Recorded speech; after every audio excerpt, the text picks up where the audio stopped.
Well, I realized I'm on the wrong template, and I was wondering why didn't my intro play? I was like, because I'm on the pipeline thing. Oh, yeah, I see that up That's there. okay. Yeah, That's That's okay. all right. I guess we're a pipeline episode today. What is up, everybody? Welcome to After the Credits, episode 89. We have a very exciting episode here today. We are now 3 episodes in to Peacemaker season 2. I almost said season 3. It's not season 3.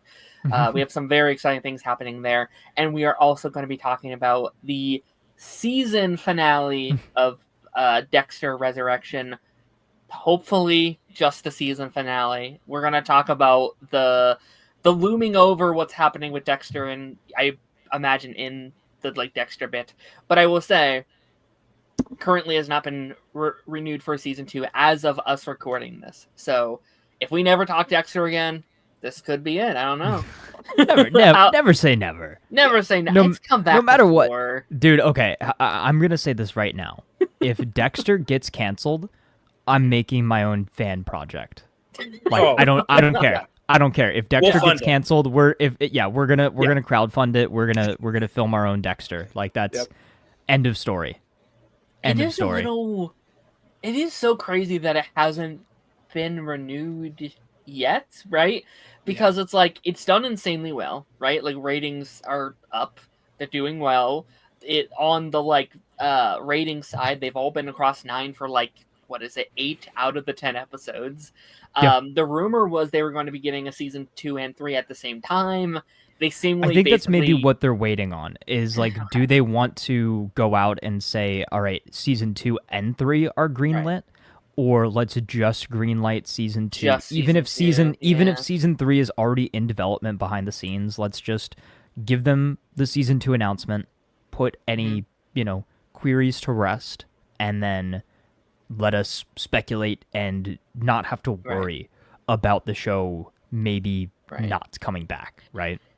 Yeah, because I know we're jumping into Dexter early, but we'll circle back around. But original sin ending, to me, that cemented Resurrection's kind of future, because it was okay, we're not doing that because we want to focus on this. It's okay, awesome. Yeah. So renew this already. It's just why make us wait? You could have done both at the same time. Well, here's the thing too. I think again, we'll talk about it when we get to it. But the end of Resurrection makes me realize, okay, the direction that I think they're taking the show is why we can't have an original sin season 2. More pricey, because I think it's going to cost a lot more. Yeah, and they're going to go a lot bigger with season 2. Season 1 was more so a proof of concept, do people still like Dexter? Can Michael C. Hall still pull off Dexter at his age currently? And is the audience there for new stories? Is the hype around the show just nostalgia for the first 4 seasons? Or can these characters, can this universe actually carry forward with new characters, with new stories, but also still respecting the past and bringing back those past elements that people love so much? And I think this was the perfect mix of new and nostalgia. Is I think a lot of projects like this get caught up in that nostalgia bait, for a lack of a better term. They did, especially at the beginning. They did those, remember berries and things like that. But 90% of this season was fresh, brand new content, brand new concepts, brand new ideas. We didn't really retread a ton of things. We had a lot of poetry, a lot of rhyming of storylines, and a lot of rhyming of character arcs and things like that. But this was all fresh, all brand new. For this next era and this next generation of Dexter and Dexter viewership. Yeah. No, I'm afraid to say too much because we're not in that Dexter section yet. But I will say even the end of the show kind of feels like it's saying that exact message, where it's I miss the old show and what it was, but look at all the new things I found, and look at this new show that we've become. It's that's such a sweet ending, and I'll again, we'll dive more into it once we get there. I think we're gonna say our piece for now. Yes. Peacemaker. Great segment or great segue. Yep. It would be if I wasn't about to answer a bunch of these comments that aren't related to Peacemaker. Darn it.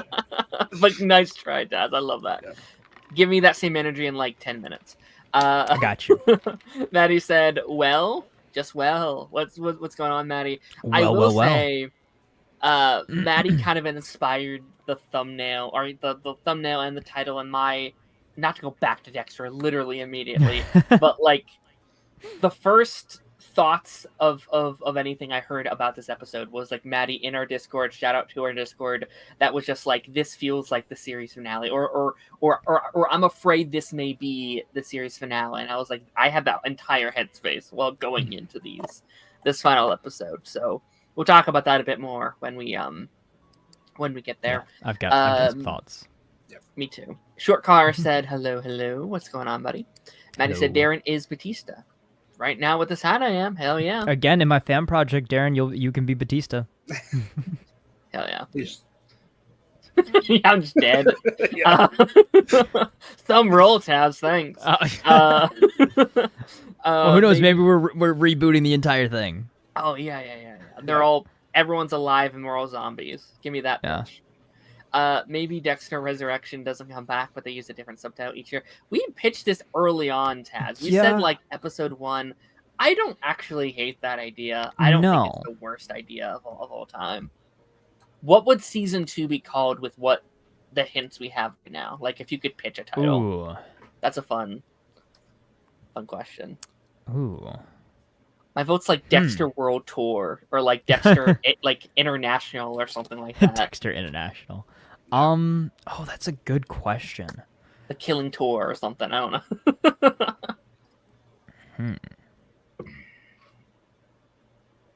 Not feel like they Dexter should just Lost go in back New to- York. Just go Yeah, back I mean, to like, Dexter. I know. It's just like I want another kind of like revitalization, like revival kind of thing. Like Dexter Redux or something. I don't know. But like again, you can't just keep saying, rebirth, resurrection, Right. New whatever. show, New blood. Yeah. So they've done that title twice. I think Resurrection still fits because again, you're resurrecting the old show. Like, yes, Right. it has a lot more It's meaning. Born Again. Yeah. But like, I don't necessarily think we need to do a Spider-Man situation where we've got Homecoming, Far From Home, No Way Home. Like, we've already got New Blood, Resurrection, Original Sin. Like, we don't need necessarily need a subtitle. But yeah, like honestly, I think, Alan, I think you're right. I think if we just call this Dexter season 9, Well, technically, technically it would be, original series season 9. Kind of season 10, right? Because this would be like New season Blood. Technically 12, 11. 12, 13, yeah. Yeah, 11. This Yeah, is so- the 11th season in general, if you count Yes. original Yes, sin. yes. Yeah. Yes. So, yeah, that's interesting. Keeping Up with the Morgans. That's a good one. It's a spin-off of Original Sin that doesn't include Dexter. It's just Harry and Deb. That's it. It has nothing to do with Dexter. Maddie said, my worry is how that blessing with the sword scene was seemingly cut. We will talk about We will that talk later. about it. That's something I didn't realize until the finale. I didn't and I was even like, know that. wait a second, where was that? I It was have a red herring. That's exactly what it was. I have thoughts on the blessing of it all, and we will talk about all our theories when we I get got a there. couple. Jeffrey said, hi, Darren. Hi, Taz. Hi, AJ. Hi, Maddie, everyone. Haven't done it in a while, by the way. Has everyone else finished season 2 on Wednesday? It was as good as the first season. Get on it, Darren.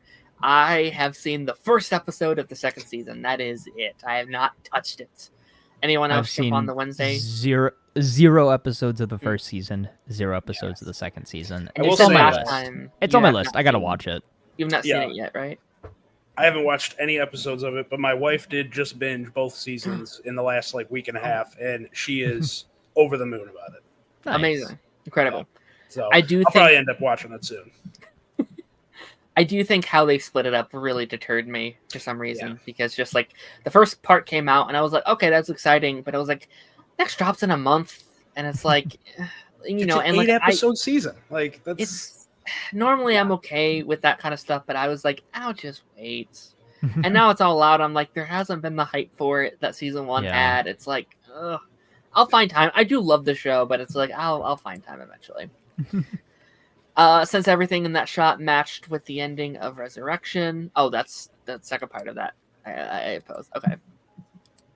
Are we ready to create? Oh, yes, for Peacemaker, absolutely. And then we have a bunch of pitches here for new Dexter shows. League. Dexter League International, Dexter Mr. Worldwide. That's good. That's good. Oh, Dexter no. Killing Tour. That's good Dex too. Tour. Mic drop. I'm done. I I'm like out. it. See you guys next week. Bye. Similar pitch to what I had this rant when I think what is it, season 8? No, is it 7 or 8 where they do I think it's 7 where they have like the Christmas episode. And I was saying to Taz, like, it should have been Deck the Halls. What are they doing? Oh, Dex the Halls, yeah. It's right there, man. Well, hey, maybe we get a family Christmas episode in season 2. That'd be amazing. Give me another fun. That was one of my favorite things about Dexter is like every couple of seasons they would have a new like holiday episode. I was like, I love that. Like and they we get to see all the passengers, but like some of them are light passengers, and then maybe Harrison starts to see his own passengers. I love that scene in season the Thanksgiving episode in season 4 where it's like I'm thankful for yams. It's like, oh man, yeah, nice try, Dexter. I have quoted Trinity in that scene probably a million times in my home. I might have to. Did you say you were thankful for me? Shut up, cunt. That might honestly be my favorite. Whoa, Arthur. Yeah. That episode is so fucking So good. good. It might be the best episode of the show for me. That's so good. Yeah. Shortcut said, are you excited for Gen V on Wednesday, Peacemaker on Thursday, Marvel Zombies on Fridays? Friday. It's going to be a binge drop. But when does Gen V start? I haven't even been paying attention to that. 17th. Okay. I think so. 9. What is it? 9 days. Next week then. Yeah. And when does Zombies come out? 27th of September, I think. And that's a binge drop. So, yeah, we will be covering 24th. Is it 24th? Okay. Yeah. 24th I'll will be a Wednesday. Yeah, I'll probably be covering Gen V in some way, shape, or form. Obviously, if doing Peacemaker, I think we'll probably do Marvel Zombies as well. So we'll I definitely want to watch. Zombies. Zombies is gonna. I'm be a fun. big zombie guy. I wasn't on board with it until I saw that trailer, and I'm like, okay. Trailer's Dude, good. that trailer looked hype. Yeah, I was like, I'm definitely checking this out now. Man, we had that whole rant last week, Taz, about how I was so pissed they weren't marketing the show. I was like, this is another Ironheart. We keep doing that. We keep doing that. The day after I did that, they dropped the trailer. I was like, we said that about Dexter before this season came out. We were like, oh, where's the trailer? Yeah. And then they dropped the trailer like the next day. Yeah. But isn't that honestly a little worse that they can do all this marketing for zombies and not like Ironheart and like Eyes of Wakanda? It's like, what's different? Yeah, about that those was shows? definitely the highest production Marvel trailer they've done for a minute. series since Daredevil. But even that was not marketed super well. And they've already done more marketing for that than they have for like almost every show this year. Like they put out that trailer, they put out a clip, there's posters, they've been like they're like every couple of days they've been putting out a new thing, and that's great. I'm so happy. But it's like, where was that for Ironheart, which I thought was one of the bigger Marvel things of this year? Personally, it's like, oh, okay. But oh well, whatever. I can go out on a rant, whatever, it's fine. Yeah. Holiday family episode where they reunite with Astra and Cody. Please, I'll give my bladder. Just give me that. That'd be awesome. We've been pitching that all season. We're just like, bring them back. Where are they? I mean, I don't understand. There's that episode early on where like he's like, Harrison is all the family I've left. It's like, no, it's not. Yeah. It's factually not. all the blood family, but still. I think Harrison even said that at one point. It's like, dude, you have siblings out there that you don't even. Does he know about them? Yeah. I don't know. I mean, he should. I think that was New Blood. Mm-hmm. I believe. Was it? Okay. Yeah. I thought this season at some point he was like, you're the only person I have left or something. And I'm like, dude, you have siblings out there. Yeah. Go find them. Yeah. Go find them. Yeah. Yeah.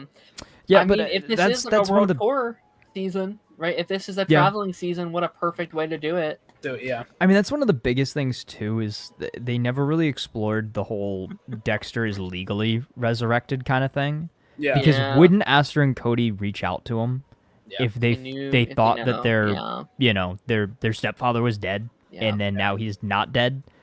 Wouldn't that be a little sus? But Yeah, I'd want answers, and like, again, I know we're diving into Dexter again, but like, we just can't help like, ourselves. Yeah. It's hard. I do like, we pitched this early on, Taz, but like, I do like there being the idea of there being divisive about what they should do, about Mhm. like one of them, like I think probably Aster probably has a little bit more leniency towards it because she kind of saw what he's like, and she kind of saw a little bit behind the curtain where Cody loved him. Like Cody was obsessed with Dexter, and I bet he's probably like, no, he left us. We counted on him, and he left us behind. He's that like, would be a good. It would be a good is- switch up. It would be a good switch up. I know. We've talked about this for weeks, if not months, at this point now. But yeah, I think flipping that original dynamic on its head would be very fun, awesome. Yeah. and then seeing Harrison be the one kind of in the middle, and having to convince them both that their father is a good guy no matter what. Right. Like, yeah, he does some bad things, but number one, he's trying to change, and number two, he does them for the right reasons. But again, I think that would be interesting, but I think that could literally be the plot of a whole season. Like, if they just threw it into one episode, it wouldn't be enough. Like, I feel like after Rita's death, like, we didn't get a ton of Aster and Cody, right? And like, they would show up sporadically, like one episode here, one episode there. No. But we kind of got a full story spread out over multiple seasons for them. But I think that this would be something that would have to play out over the course of a season. Maybe not necessarily focused on it in every episode. But even if it's like, all right, they came to seek out Dexter because they found out that he was still alive. They come to New York, and maybe they're part of Harrison's story, right? Because they're going to be, obviously much closer in age. But I think that would be very interesting to see Dexter now have to juggle all of that. Right. I don't think people would like it because it'd be like a Dexter-less episode. People would probably be like, "Oh, this is boring," whatever. I'd almost like a whole episode that's like their lives onto that point, like getting like that's a great way to bring Hannah back for like an episode. You get to see them. You have to recast them, obviously, but like see them grow up a little bit, throw them through high school. Obviously, add something to it. So it's not just high school drama, but like add a story and like what they've been up to and why maybe Dexter not being in their lives has affected them. Maybe you can add some kind of like serial killer story within the underground belly of it, or something to make it interesting, to like lead into whatever the season narrative would be with them kind of coming in and stuff like that. Like I think that could be kind of cool. And again, that's your way of being like, oh look, Hannah's back for this episode, and that's kind of your way of bringing her back into the loop without it being like a dream or like a hallucination or something like that. And also too, that would be the perfect opportunity to have Rita be Dexter's light passenger, right? Mm-hmm. You've got, Harry on one side, you've got Rita on the other side, and then you've got the other friendly or not so friendly ghosts that pop up from time to time as well. I want Rita back at some point. That's something I've been very. She's got to be there in season 2. Like, the actress wants to come back. Yeah. Like, all they have to do is ask her, and I don't know why you wouldn't. I honestly would have, like, as much as I love Miguel, I honestly probably would have put her instead of Miguel in like the opening stuff. You couldn't though, because she wouldn't have fit in that. These had to be people that he trusted wrongfully, and then then they caused either their own deaths or the death of somebody close to them. Yeah, I suppose maybe. I guess I could see that. Again, we gotta save this for later, because again, this could be a 2-hour Dexter stream. Yeah. Yes, I feel like we've been giving Peacemaker the short end of the stick, and like this show's been great. Yes, for the last two episodes, now episode 3, but like next few weeks it'll be full Peacemaker focus. A lot of Peacemaker, So let me finish off these comments and then we will jump into Peacemaker. Hope Lanterns isn't a binge drop. It will, I assume, not be, because James Gunn does not believe in binge drops. He says you need the weekly experience, and I cannot, like, listen, I have my things with James Gunn every now and again, but like that's the one thing where I'm like, well, he gets it.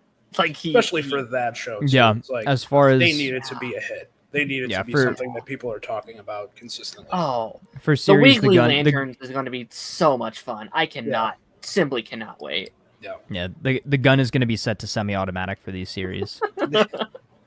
What are you asking, Cody? Think happened to Harrison? Great question. We'll see.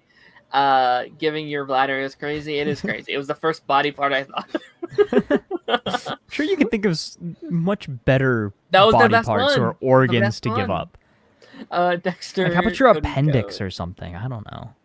Nope, my bladder. Just started watching Wednesday for the first time. About to finish episode 3. Hell yeah. It'd be heartbreaking to have Cody find out who Dexter is. It would. Yeah. It would. And to find out that he was responsible for his mother's death, that would be that would pack a punch. I'll say that. Yeah. Again, like I think Cody would be anti what he does. I think Astrid would be kind of into it, or like kind of be like, oh, I get you. You know, like good job. We kind of saw hints of her. I understand respecting what he did for that kid. Peacemaker, woo! Just keep going, Naruto. For Wednesday. Okay, I was like, what are you talking about? Alrighty. So we are going to be hopping into our first main show of the night. I just realized I don't have any of my graphics here because it's on the pipeline server. But we're just going to go with it. We're talking about Peacemaker, episode 3 of the second season. We're chugging along. By this time Thursday, we will be halfway through the season of Peacemaker, which is kind of insane to say, but that's kind of what you get with those 8-episode seasons. Alan, I want to start with you. This is kind of your first time with us while talking Peacemaker. Yeah. What has your kind of overall thoughts on this season of Peacemaker been so far? So far, I've really enjoyed it. The way I watched it was kind of weird. I watched obviously the first episode when it dropped, and then I did not watch episode 2 last week, and then I watched episode 2 and 3 back to back. And I'll be honest, after the first episode, I felt a little underwhelmed. Oh, interesting. Yeah, I don't know why. I don't know if it's just because we waited so long for the show, and I was just like, okay, it didn't really, blow me away or anything. But after watching those episodes 2 and 3 back to back, I'm starting to see the vision a little bit more clearly. I love the use of the multiverse, if you want to call it that. I know they're kind of referencing it to as a dimension. But the way that they're using the multiverse to kind of tell a more personal story with Chris, with the relationship with Harcourt, with his brother who's dead in his universe, alive and well in this one, his dad seemingly, being a good person, quote unquote, but we'll see how that, transpires for the rest of the season. Yeah. I mean, obviously I'm assuming you have seen all the theories that I've seen as well online about what's going on in that universe. I have many thoughts. Yeah. And then, the big twist, obviously, of episode 3, that was really, I think, the one where I'm like, okay, I'm on board with this, finding out about Harcourt and Rick Flag Jr.'s, past relationship. Yes. Kind of just recontextualizes Chris's and Harcourt's relationship and how she has that animosity towards him constantly. So, overall, by episode 3, I'm locked in. I'm ready to go, and I'm on board. That is definitely, I think, the big thing that, like, I kind of, like, me and I think we really talked about this, Taz, and like I had that theory that, like, they were a thing on the other Earth. I was like, okay, that's going to be the twist. They mentioned that she has an ex. I was like, oh, that's clearly going to be the twist. That, like, the girl that he likes is dating the man he killed, and there's going to be, like, that aspect of it. And there's a little bit of that, but on the other world, it seems like a non-factor. Where it is on our Earth is where it's a big deal. Where it's like, oh, everything is making a little bit more sense. And now I really want to go back and rewatch season 1 and see their dynamic from through day that lens, 1. Yeah. Because now it makes because she was a dick to him from literally the very start. Like, she kind of hated him from the jump. And, she's a little bit of a dick to everybody, but now it makes so much more sense of, like, I get it. I'm Yeah. starting to Yeah. understand. Yeah. And it's not that she can't open up to him, which she can't. That's still true. But it's like there's a little bit more brewing there that we didn't know before that makes it very fascinating. Yeah, well, I mean, it's obviously the fact that she went into things wanting to hate his guts, but realizing likes him, throughout the yeah. course of the season that, oh, maybe he's not such a bad guy. Maybe Yeah. I'm And heart, kind of, enjoying hanging out with this guy, or maybe more than that. And then she's kicking herself for like, oh, what am I falling into? Kind of, Yeah. And I think And- it's such an interesting twist. I think it's also very much so a hilarious creative choice that they're canonizing 2016 Suicide Squad with the Enchantress name drop, which I thought was great. Also, I kind of forgot how much Rick Flag, he's kind of a goof. Like obviously Earth 2 He's is what we're trying to go. Yeah, Right, like he seems yeah, It like was he way seemed worse like there, even our Earth's version, he was kind of like a little little bit. silly. A little Yeah. silly. Like No, I thought he was a lot more serious in the Suicide Squad, right? Yeah. Or especially 2016 but like Yeah. Yeah. and it's I think it was almost just like the setting. Like it was like yeah the stakes and everything involved with that Yeah. movie maybe made him yeah have a little more Yeah. serious of a tone, and then in this, well, I think it's a also I little- guess this humanizes him a little bit more, right? So Yeah. he's not Yeah. just the straight narrow military man. Like he's got he's got some quirks, he's got some feelings, he's just like all of us. He doesn't want to get up and go to work. He wants to just lounge around in bed all day. Like I think that's kind of fun. That's kind of a fun aspect. Yeah. I will say, while we're on it, and this is jumping way ahead into the things we have this episode, I do have a theory about Rick Flag Jr.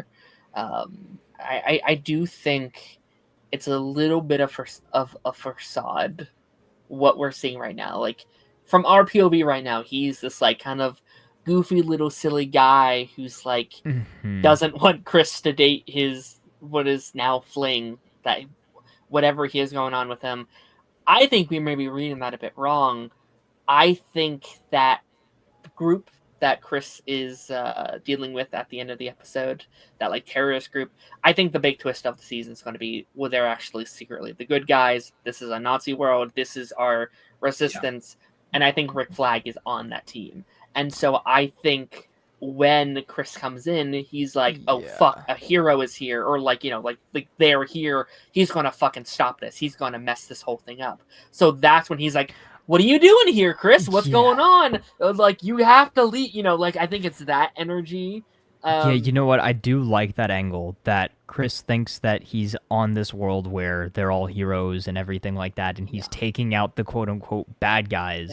But the bad guys on this world are actually who we would consider to be the good guys. And then that's a whole other moral dilemma that he's just slapped with. He's like, oh, shoot, did I just kill more innocent people? You just killed a whole resistance group of people. Yeah. That's definitely but gonna come also, back.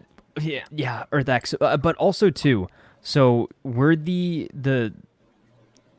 terrorist resistance group. They were called the Sons of Liberty, right? Sons of Liberty. So are we getting? Is it Agent Liberty? Agent Liberty. I thought the same thing. Yeah. So is Rick Flag on this universe? Agent Sam Witwer's Liberty here. It's crazy. Yeah. No, I think that'd be cool. I think that would be really cool. That was what my mind immediately went to. Yeah. But that's if that is the twist that Gunn has been kind of teeing up and saving, I think that'd be such a good direction to take it. Because again, we talked about this at the end of the first episode, right? Yeah. Is the whole point of this season seems to be Chris coming to terms with his past trauma, thinking that the grass is greener on the other side. But when you look a little bit deeper, he realizes the bad things that happened in his life, the trauma that he's endured, had to happen for him to turn out the way that he did. And without that kind of trauma, he would never have gone through the phases of, villain to anti-hero to now full-fledged, I want to be a hero. Right. And he's going to have to separate that from the emotional connection of seeing his family on this other Earth. But once again, like you said, once he realizes, okay, my family is not who they seem, I think he's already kind of starting to see that a little bit too with Harcourt, is like, she's different. Like, she's more more spacey, more ditzy, I guess is the best way to put it. Like she doesn't have her stuff together like our version. Yeah. Right, like our version of Harcourt. Like, you know, she was kind of like, oh, explosion, like, oh no, Chris, don't go in the building. You don't even have your suit. Like, you know, she seems a little bit more timid, I guess is the best way to put it. I think that's also a front. I think like tinfoil hat theory, I think she's the villain of this season. I think like alternate Harcourt is the ultimate big bad. And like if this is a Nazi world, if this is a super like not a huge women's world, right? It's going to be a very man focused like environment. She might be like, well, I have to pretend to be like this, or no one will take me seriously, or like I'm just kind of hiding my control from the back kind of thing. Because I think it does kind of make sense that like she's kind of the entire reason Chris is here in the first place. And there's a part of him that's like, well, I almost like this version better, can actually be with him. And so I think that dilemma where it's like the version I want sucks. You know, the version that I thought I wanted is a horrible person, and you are not who I fell in love with. You are not the woman I love. Like, I think that dynamic could be very interesting. If she's like it's gonna be the head of everything or something that we just don't know about it yet. And it's gonna be crazy when Chris has to kill his family again. We talked about this last week. He's killed himself, his father, and his brother. Like that gotta fuck you up. Like, like he is pretty well put together considering what he's had to do. Yeah. Well, I don't know. Also, the other aspect of things, I think, speaking of Peacemaker making peace, I really enjoyed that action sequence with him in building and him using his environment, like very John Wicky. He like, you know, picked up the pencils and things like that. I loved that. Yeah. I had a sneaking suspicion. I'm glad that they didn't go this direction. I thought that he was going to go through, kill all these guys, and everybody was going to freak out because Peacemaker and them on this earth don't kill people. Like that, I thought that was maybe going to be a twist, is like, because they're heroes, they don't kill people, and they're like, what the heck? Like, why is Peacemaker all of a sudden killing people? And then that would be like a moral dilemma of like, you know, some of the citizens like it, some of them don't, but I'm glad that they kind of skipped over that.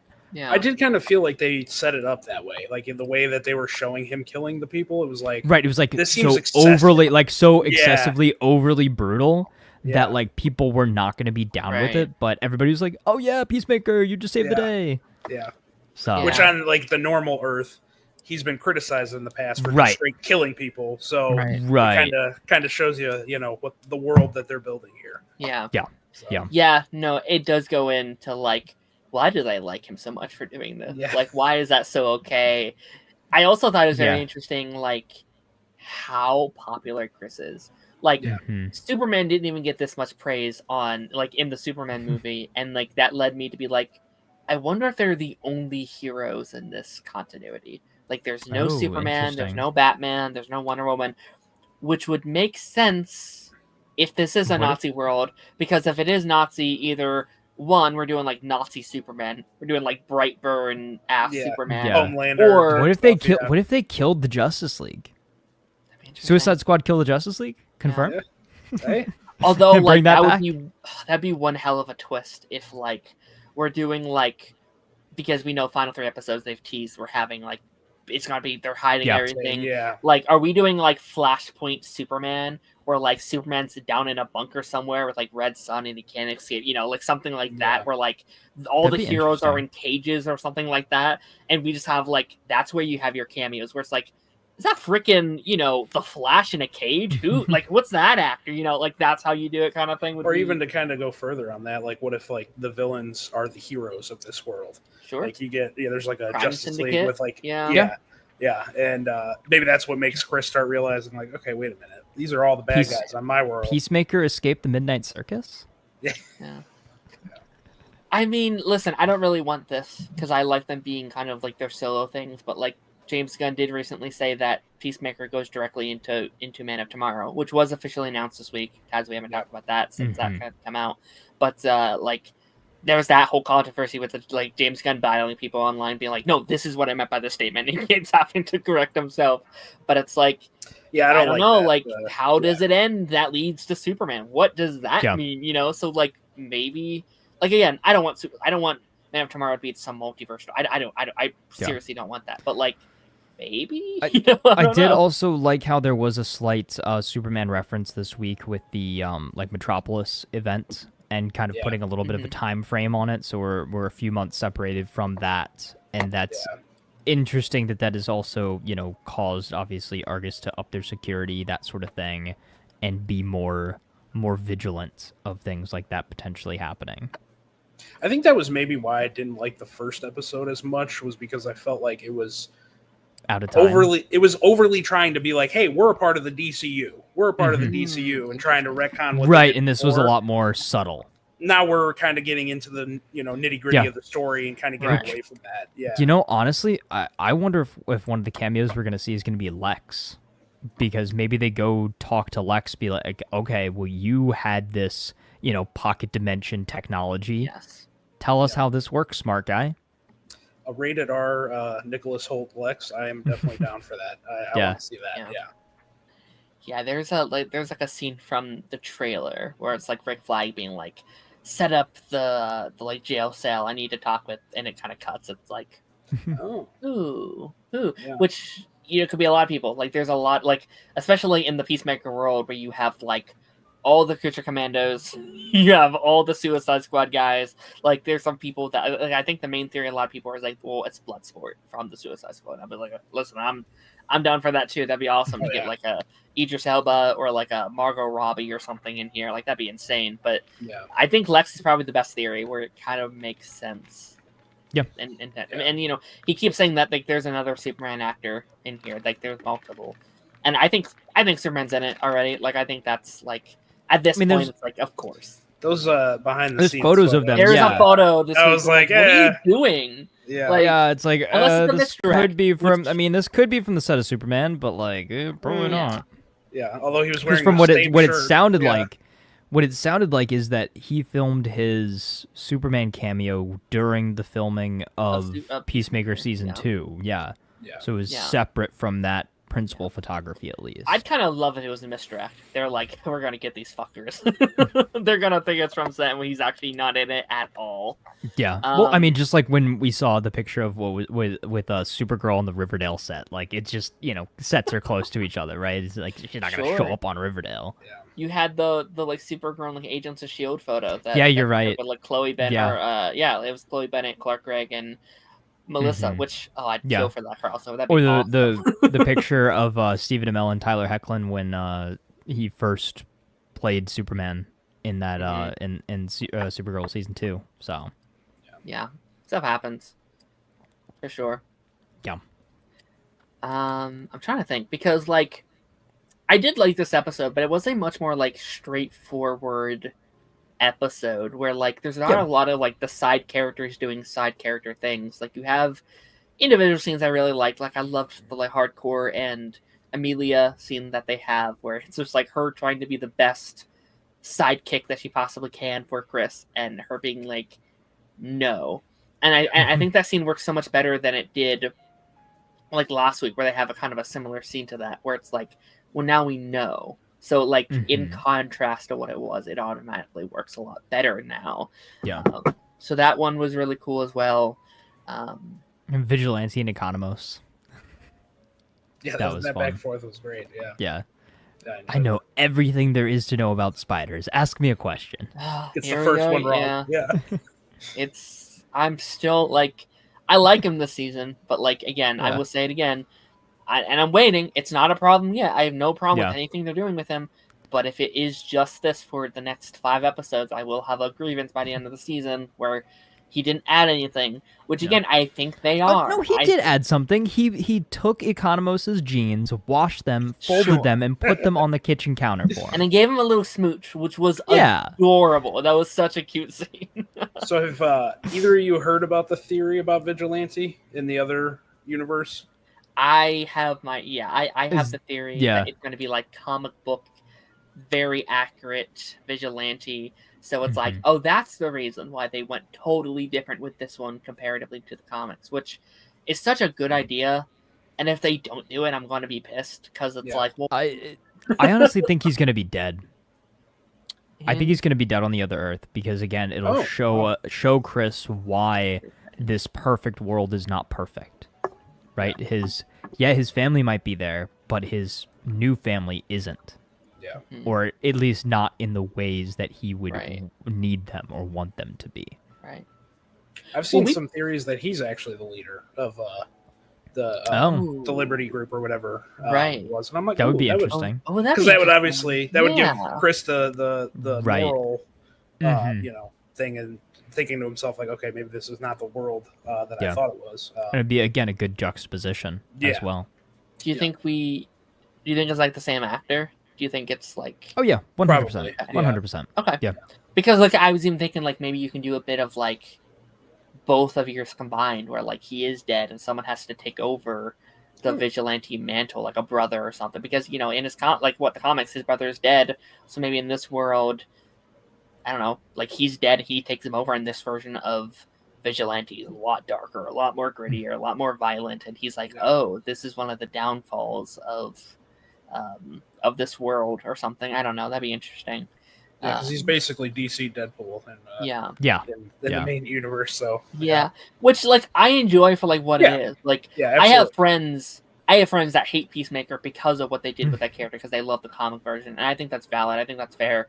Yeah. I like him as an original character just because he's a funny little goofball. But like that's such a good way to like kind of meet halfway. I'd be like, hey, we did this, but here's this for you guys. If you guys can enjoy this, here's your comic accurate version. Right. Yeah. Absolutely. Let me go through some comments here really quickly. Here seems like a good place to start. Do you think the big secret in the final 3 episodes is going to be live action Creature Commandos? Maybe that would be overhyped on James Gunn's I don't parts. think. I don't think it's the big secret. I think maybe they might pop up if we go to like Argus Holding or something like that. Right. But I doubt. I don't think that's it can the just big, be the live that can't be the. It's not really a twist. It's a cameo. Yeah. Yeah. Yeah. I think. I'd like to see 1 or 2. I think The Bride would be really cool to see in live action, and just to establish, like, again, like he said that like Peacemaker is kind of setting an example for what the DC is going to be going forward. So I do think they want to like show off what they've said about like animated being played by the same actors as your live action. So I do think having Creature show up makes sense to like really set that tone. That's why Superman I think is going to be there too, because you want to show, okay, movie people can show up in TV things as well. Like I think they want to show that off day one. So I think we'll get some Creature people. I don't think that's the big thing they want to show off. No, I told Taz last week, I think they cast someone for the show. I think there's a big DC character that's cast via Peacemaker, and they show up and we're like, oh, blank is playing blank. That's crazy. And Batman would be nuts. I don't think it's Batman. No, that would definitely break the internet if that was. Oh my gosh, yeah. What he did, but that'd be such an unceremonious way to introduce him. Crazy. That would be a James Gunn thing to do, though. That'd be like if Superman's first appearance was in Creature Commandos. Yeah. Yeah. Although Batman's first appearance was in Creature Commandos. I was going to say technically, and technically Superman was in there too. Yeah. I think it's like a high. I think it's like a low S tier character where it's like a Flash or a Green Lantern or a Cyborg or something, but not like Wonder Woman or Batman. Like I think those two need to be saved elsewhere, and then literally anyone else, I'll be like, okay, cool, like that's fine. I'm okay with that. Ted Cord cameo calling it. Zolo probably going to show up. I do think Sholo might show up. Just comments. I wish James Gunn didn't respond to that comment the way he did. He's like, "You're not going to be disappointed." I was like, just don't answer that question. Like you don't have to. What? Like if he is, I'm not saying you're not saying you're a suspect. Yeah, it's like I don't want to know that. Like that would have been such a cooler reaction if I didn't know anything. I was like, what the hell? He's in this? That's awesome. I think the current climate and culture of teasing things has almost gotten too out of hand. It's really like bad. Nobody knows how to keep a secret or surprise you anymore. Yeah. I think No Way Home kind of changed the landscape when it came to that, because they realized how much hype that created beforehand. Yeah. without even so really then doing anything. So They then just- literally they're not allowed to like hide anything anymore. Like there's Yeah. nothing. Like imagine for just for a second for say Doomsday, right? Imagine we knew that it was Doctor Doom, but we didn't know who was playing Doom. Yeah. And that reveal didn't come until you're sitting in the theater that'd opening be night insane. watching it. Yeah. Awesome. Like that Yeah. if somehow you could find a way to keep that a secret, which again is really really tough to do, but it's Marvel. They could find a way. Like Yeah. and DC, they could find a way, you know, to Yeah. keep something like that a secret. It would literally break the internet. Smaller scale was DC EU Flash showing up in Crisis, right? Yeah. That's Like the most that shocked is something I've ever that they been. kept. Yeah, exactly. Is I had that no is something that idea. they kept Yeah. very very secret, tight-lipped, Yeah. and it popped up, and everybody was like, "What the actual heck?" Yeah. Yeah.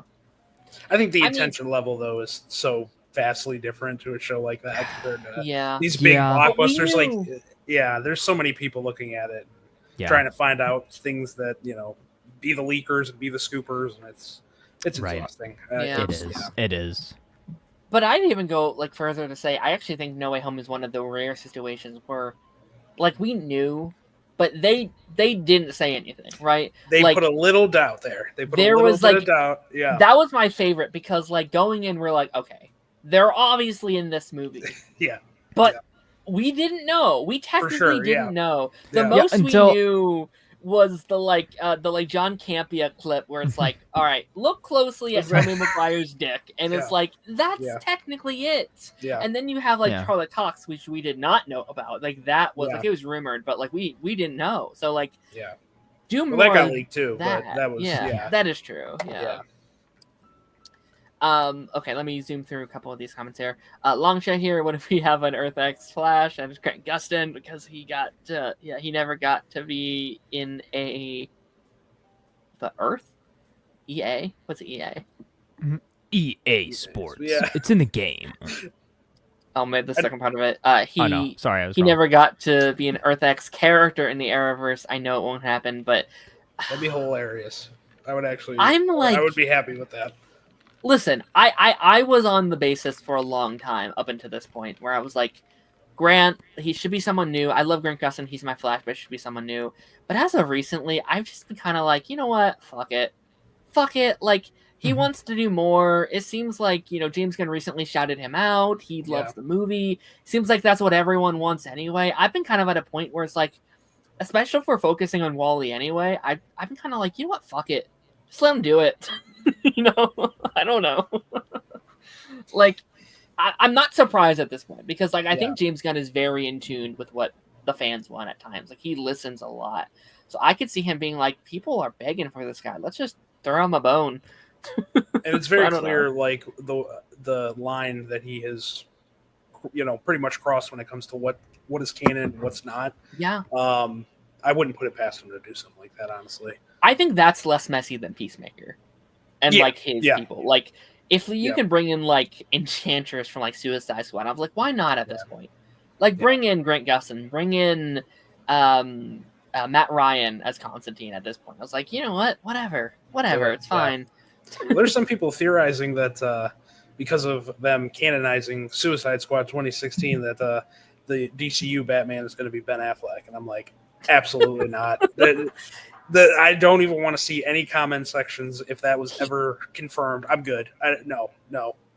And I love Ben Affleck as Batman, but no, Me too. keep it away. He Keep it made away. it clear he is done. He's done. Yeah, He is done. he's done. On his And he set- definitely ain't coming back for a James Gunn universe. That's definitely not in his press for I forget what it was called, but the Jordan Shoes movie that he did last year. Yeah, It was Air. Air. He made it clear. He's like, listen, I'm He's done. like, I'm Don't not- ask yeah. me shit. Yeah. He's He's done. like, oh yeah, he's doing something great over there, but I'm good. I'm not doing anything with it. So Yeah. They did say they're going to Belle Reeves. That's what I was talking about. Yeah. So that's exciting. Very, very out there theory, but after the theories that Ultraman ended up on Bizarro World, what if Peacemaker finds himself on Bizarro World meeting Ultraman? That did cross my mind a little bit, but I was like, is it the same?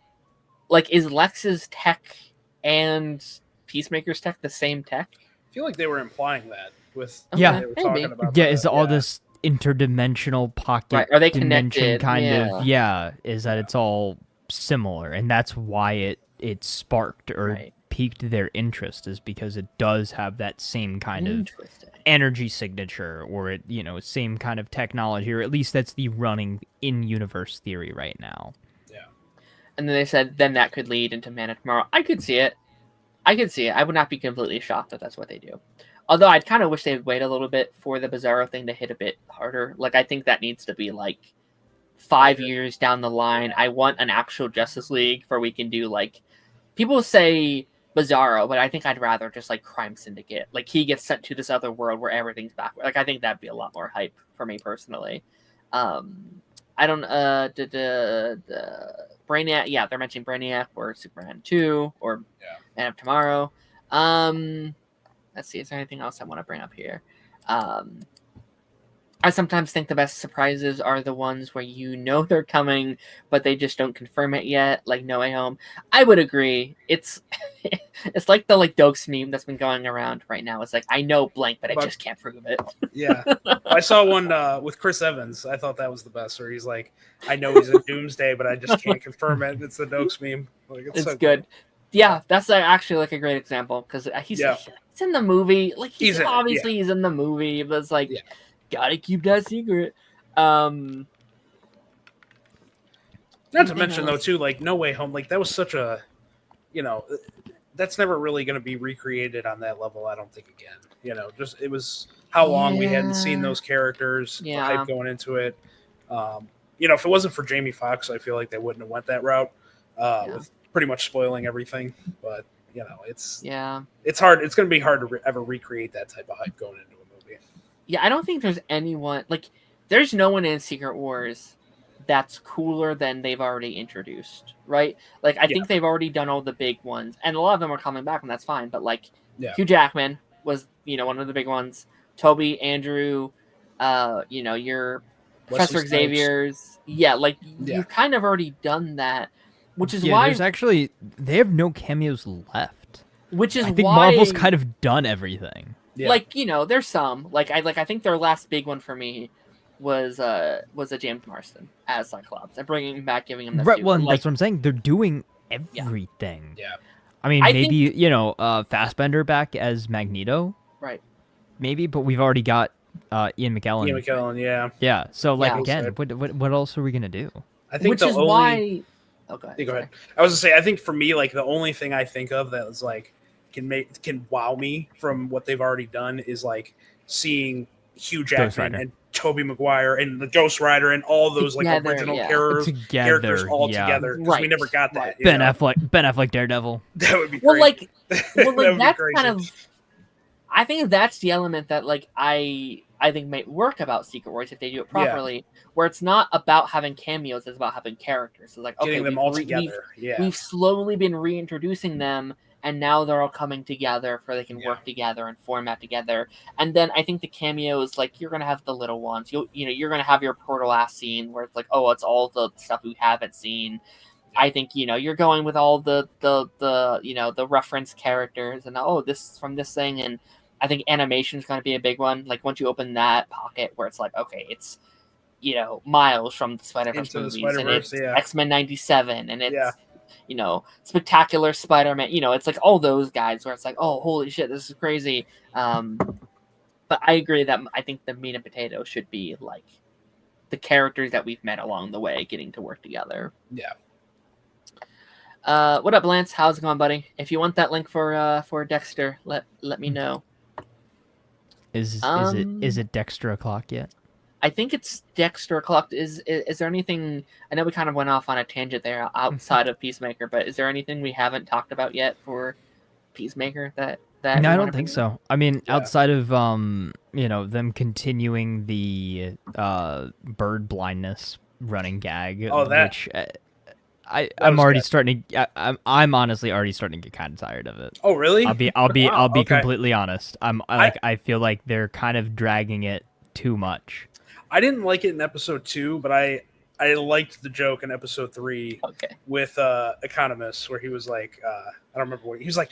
You used my disability against me, and was it funny? Yes, but you almost got titties killed. I was like, that part got me. It's his performance. That's it for me. Yeah. It's like is it that funny of a joke? No, but it's Tim Meadows. I mean, it's a great performance, so but it just feels like it belongs in a different show. Like it almost feels too silly. Too kiddie for this show. Again, it doesn't, break the immersion for me, but like when you've got Chris dealing with all of his like super deep emotional trauma, about timing, and then you've got this other dude talking about bird blindness and that, what kind of a name is Eagly and he looks like a duck and and then you've got Michael Rooker back as like his like 12th character of the universe. Yeah. And as an eagle hunter, like I wasn't a fan of that. That's another thing. Here? Yeah. That's another thing. And then Judo Master's back too. Judo Master's back, which I'm indifferent on. I thought he was fine in season 1. Yeah. Michael Rooker's character I'm nervous about.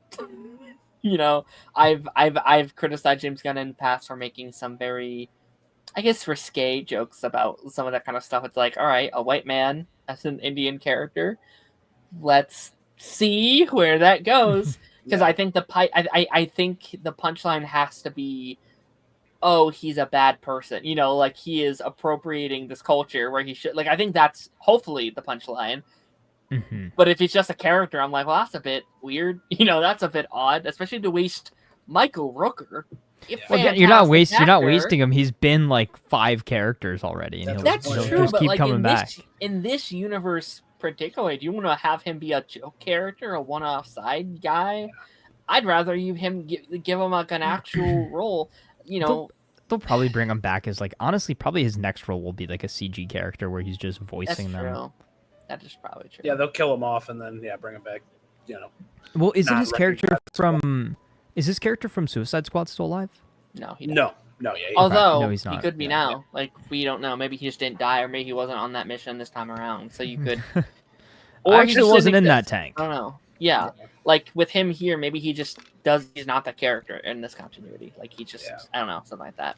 That's the thing I don't like about him picking and choosing what he wants to bring over. It's like it gets a little confusing. I'm like that's the only part of it that I haven't been a huge fan of with the show. Mm-hmm. My big issue will be if and when he decides to change his mind on certain things. Yeah. Because he's planting his feet in the sand on certain things right now that I almost feel like you didn't even need to. Yeah. Mm-hmm. And I'm not sure how. What happened? Where'd we go? There we go. We're back. We went to the other dimension for a second. Yeah. But yeah, no, he's planting his feet in the sand on a lot of things that maybe don't necessarily even need to be addressed just yet.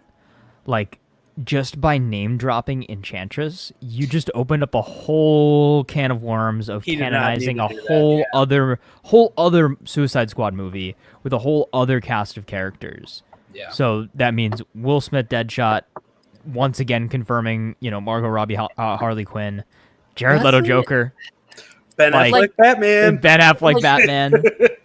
Like, I don't think I don't think that canonizes. Well, I mean, again, no, it doesn't necessarily canonize the movie, but it means like similar events happened. Yes, like all we know he is was on a Suicide Squad mission. He met Enchantress. He met Enchantress. They were in a relationship. End of story. But like, it's implied, and that's what he wants us to think. He's like, oh, well, this Suicide Squad movie makes sense. So now, technically, the official DCU timeline starts with Suicide Squad. Yeah, I hate that. It's messy. It's weird. Again, we've preached this for almost 2 years now, Taz, where it's just like, and then not to mention the comments that he's made about Blue Beetle on whether or not like, I mean, he's gonna bring it in. Blue Beetle is not canon. But the character is. It's just like, why not just make the movie? I just because he doesn't want that to be the first movie. That's what it is. Yeah, I just hope it all works out because again, like I don't. And then what if they bring in Robert Pattinson too? That would even throw it off more. Oh, where'd we go? The other dimension again. I'm trying to. Now I'm gone. We have someone else joining, so I was just trying to fix up the legs you're a good. little bit. But Yeah. but yeah, no. Yeah, that's all I have. I thought it was a pretty straightforward week for the show. I'm like, again, I'm excited. Like I think 2 and 3 were like big, like kind of bridging episodes where it just kind of like we're like winding up that toy. We're just like, okay, here it comes, and next week it seems like it's going to be just based on the promo and stuff like that. We're like, oh, okay, this is a big one, and this is kind of where everything is kind of colliding with what we've been building up for the whole season. It was a surprisingly short episode too, which kind of a little bit. Yeah. Next couple are going to be, I think. Oh, are they? Okay. Yeah, I think what is it? 3, 4, 5 are all like 38 minutes. Wow. And then the last couple are in like the 50s. I'm pretty sure. So, which that makes sense with what the comments that James has made about what's going to happen in those episodes. Yeah, but it's like it's like a tight story though, which I don't necessarily have an issue with. Yeah. It's gonna be very interesting. Alrighty, we're gonna be moving over to Dexter, the Dexter Power Hour. Tonight's what I am going to be calling the season finale. Let's hope we don't have to restrict those statements in court in like a year. Yeah, that particular comment didn't age too well, as our good buddy John Diggle would say. But no, season finale. I have enjoyed the hell out of this ride, Taz. This has been such a fun, unbelievably fun show for this show that we've done over the last couple of years. Like I think this is kind of like climbed the ranks in terms of like the shows we've covered over the last couple of years. Like this is right up there rivaling Gotham Knights. Gotham Knights are fun. Gotham Knights was ironically some of the most fun I've had on this show. Some of the best streams I think we've had. The combo of Superman and Lois and Gotham Knights was pretty peak. That was a pretty peak. Yeah. I never watched Gotham Knights, but comparing it with having it in the same sentence with Superman and Lois feels a little disrespectful. Listen, we had a lot of fun with it. It's not even necessarily like about the show; it's about the discussion that came from it. Yeah. Makes sense. That didn't send. Okay, but let's start with you, Taz. Let's just off the bat. Thoughts, feelings, expectations. How do you come out of this episode feeling? Yeah, man. So Dexter Resurrection, Season 1, Episode 10, the season finale, and Justice for All. Dude, they just didn't miss. They didn't miss one single episode this entire season. We're coming off the heels of the big turning point episode, of course, with Batista's death last week. And this week had the very tough job of wrapping up all the various storylines that we've had set throughout this season. We had to figure out what was going to happen with Prater. We had to figure out what was going to happen on the side of the detectives and everything like that. How was Harrison's story going to wrap up? How was... We're just moving everywhere. What is going on? Trying to fit everyone in. You know what? For now, hold on. I'll get back to it when we're back to normal. For now, we're doing that as I fix Oh God. Okay. Keep going. Hi, Lance. Okay. How you doing? Sup? How is everybody's storyline going to wrap up, basically, right? And now Lance is gone. It's fine. Just keep I like talking. being in disembodied voice. How's everything going to tie together? And I think we did the best that we could with the confines of a single episode. I think this was the best finale that Dexter has had since probably the season 4 finale.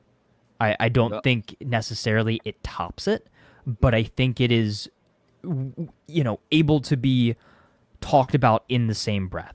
And I know we're going to do our season ranking at some point. I think I still need to let this sit a little bit. I kind of want to go back and rewatch the whole show or the whole season with the added context of everything that we learned throughout the course of the season. But bottom line, Dexter Morgan is back. The Bay Harbor Butcher is butchering again. and he's not messing around. Again, this has just been so fun to watch week to week, so fun to cover week to week, so fun to make content on week to week. And I'm sad that the season has come to an end, but you've got to be optimistic in the fact that we might have sacrificed original sin, but I think resurrection is hopefully here to stay, especially if the ending is any indication. I think while, yes, it is fairly open-ended, it could be a solid end. I think it opens the door for much more than it closes the door on. And I'm very excited to see where we go next within this universe, because I think we're finally in such a great spot with all of our characters. Again, Dexter is back on his true path, his true mission. Harrison has been redeemed tenfold from where he was in New Blood.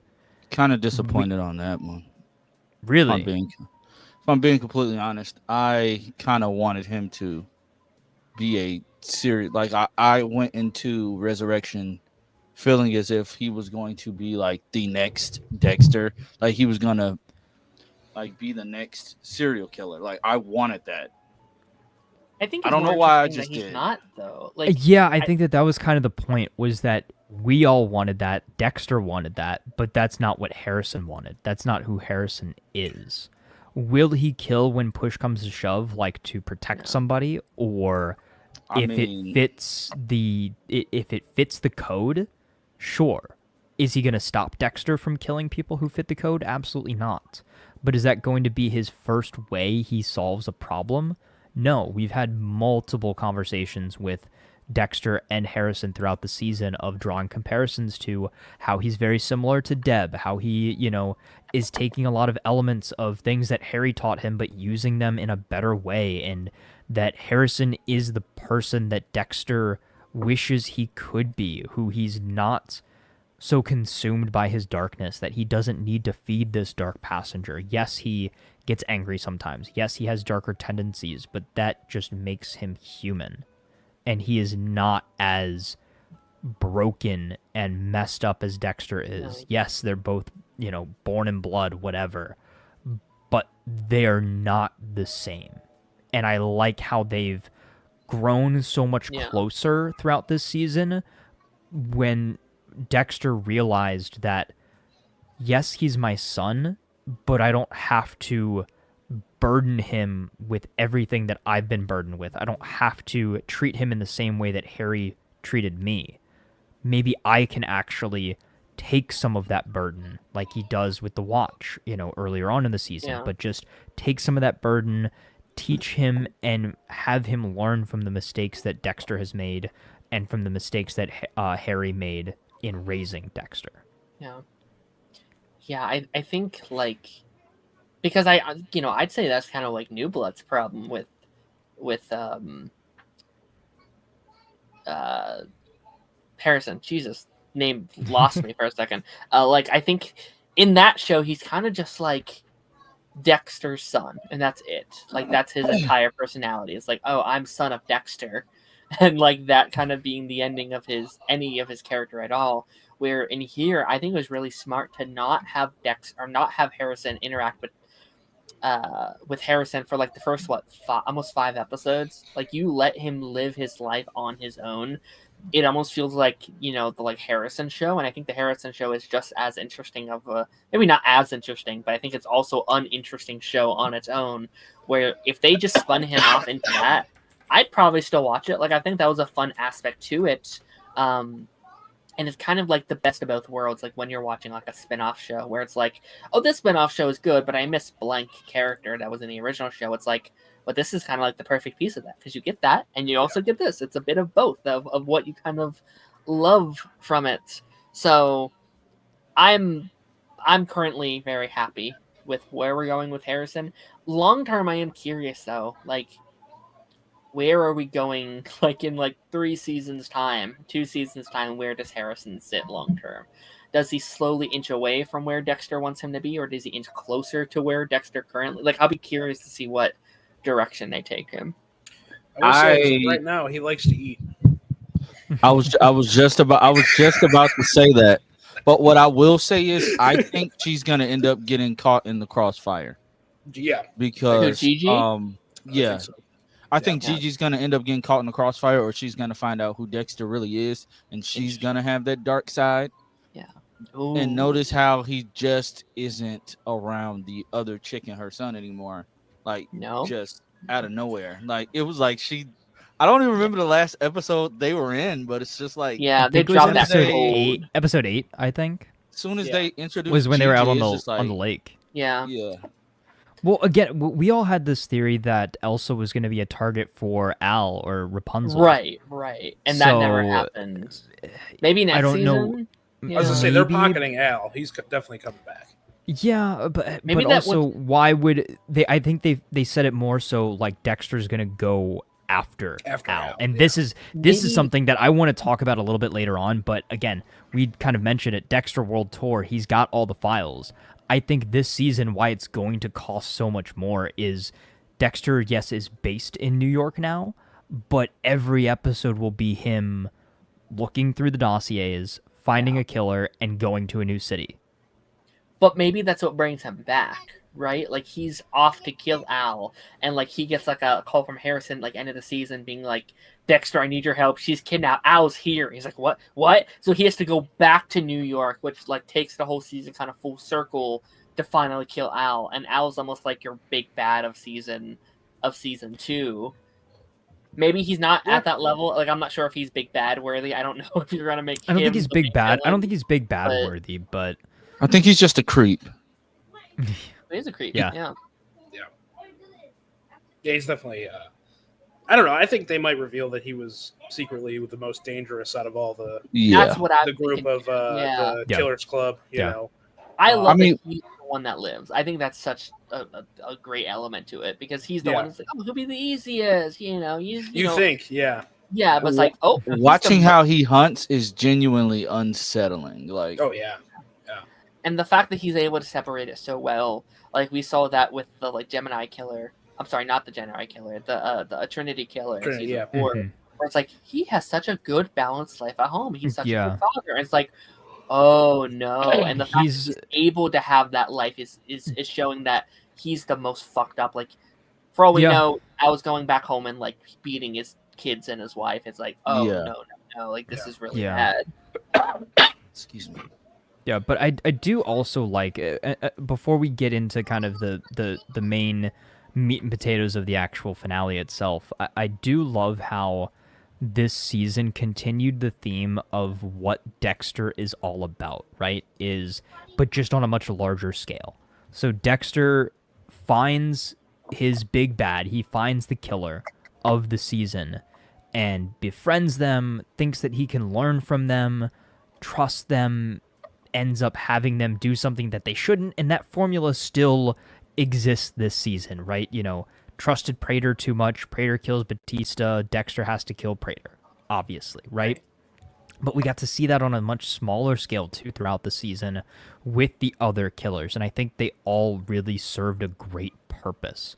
Like, he learned a little bit of something from everybody, and in a way that you didn't normally see him with those kind of like villain of the weeks, right? Like, yes, all of these killers ended up kind of being relegated to something I would as say they kind of did as it. small as Yeah. yes, but they seemed more important, right? Like, I feel like I will remember these kills and 100%, these yeah.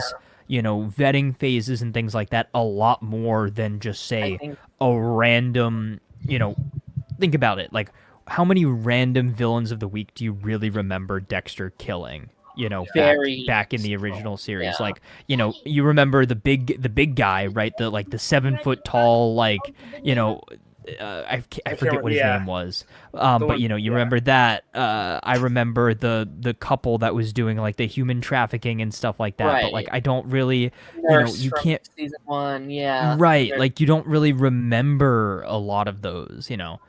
I remember Freebo. But like, you know, it just Wait,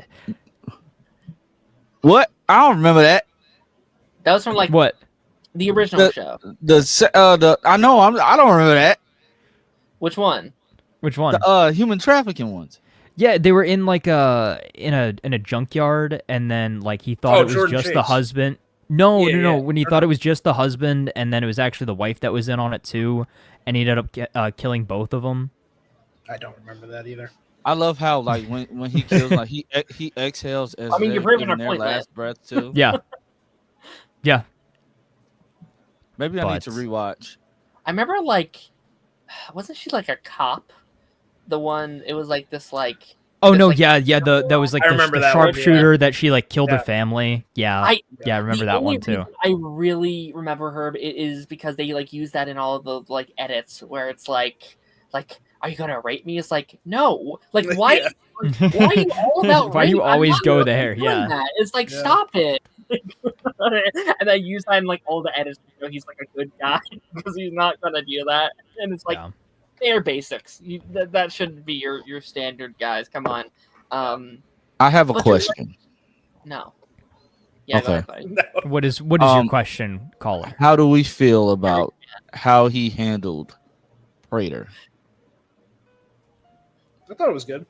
Yeah, Like with the whole like not putting him like he didn't put him in the slide. Like I was sitting there like, dog, like you're giddy as hell. Like, and then he just tells you like, Because it's the greatest torture that you could No. give a fan For of him, serial yeah. killers, right? Is you Yeah. just went off the beaten path. Not only did you not give in to his temptation, but you didn't even give him the satisfaction. Like, this is like his, like, fetish fantasy to be killed by a serial killer, probably, right? Yeah. And to have his most prized serial killer not even give him the time of day to not even consider him important enough to be a trophy in his collection. That's an awful way to go out. Yeah. And I that just felt just like he was rage baiting him the whole time. It was exactly so good. exactly he was though. Like he was He was, legitimately yeah. rage like he baiting did him. he Yeah. did the little, like, when he was explaining stuff, he's like, Yeah. Yeah. So good. His performance yeah. in that episode was just like he needs to win an Emmy. no, Or- Michael C. Hall No, brought, like, let's take a moment and just say Michael C. Hall brought his A game tenfold in here, right? Like, Yeah. you could have just kind of phoned it in, but like he went 110%. He gave just as good a performance in Resurrection as he did in any prior Any season, yeah. if not maybe even better. Like he felt like he had more of a personality. And obviously because that's kind of the he does, point of yeah. Dexter, but like you really got to see that growth of how much the near-death experience changed him, how much having his son in his life has changed him, and how much it impacted him, I think, too, having the visits from his ghosts at the beginning of the season as well, and kind of recontextualizing his entire life up until this point and restructuring his mission, refocusing, going back to Harry's original teachings, learning what is the important thing here. And the important thing about Dexter is not killing to satisfy his urge or killing to feed his dark passenger. It is using that urge and that dark passenger, but finding it an outlet to do good and to protect people, and that's what he did. You saw him at the beginning of the season kind of slowly getting into that portion where, he protected the York car driver, and Harry's like, did you just kind of put yourself in harm's way to protect somebody and not get a kill? And, doing all these things, showing restraint in certain ways, like letting the scummy landlord go, not trying to kill Batista, literally letting Batista almost kill him because he's not that kind of guy, right?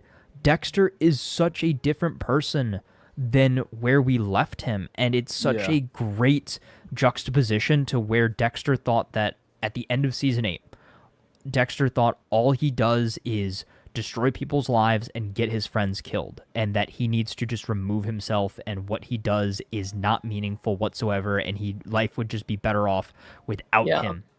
To where we're at now, where he fully embraces I am Dexter Morgan, I'm exactly who I'm meant to be, I'm exactly who you want me to be, and I can't wait to talk about that a little bit further. But that was like, so perfect.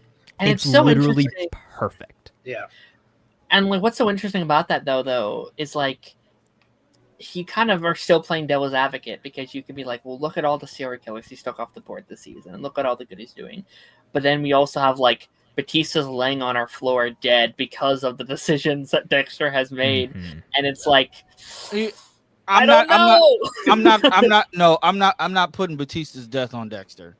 Batista's death is his own fault because he wanted to be the dumbass and go on this revenge plot. Everybody told him to go home, and he did not listen. But he's still a killer, man. Like, he's doing the right thing. Like he died a hero. I think we forget that in the real context of it, Dexter is a villain. Dexter is Batista going after him. He's a realistic. Hero, yeah. It is the right thing to do. I would actually, this will be a fun debate one day, but I'd like to argue that Dexter is nowhere near a villain. We've seen villains. Dexter is not a villain. Joe Goldberg from You, he's a villain.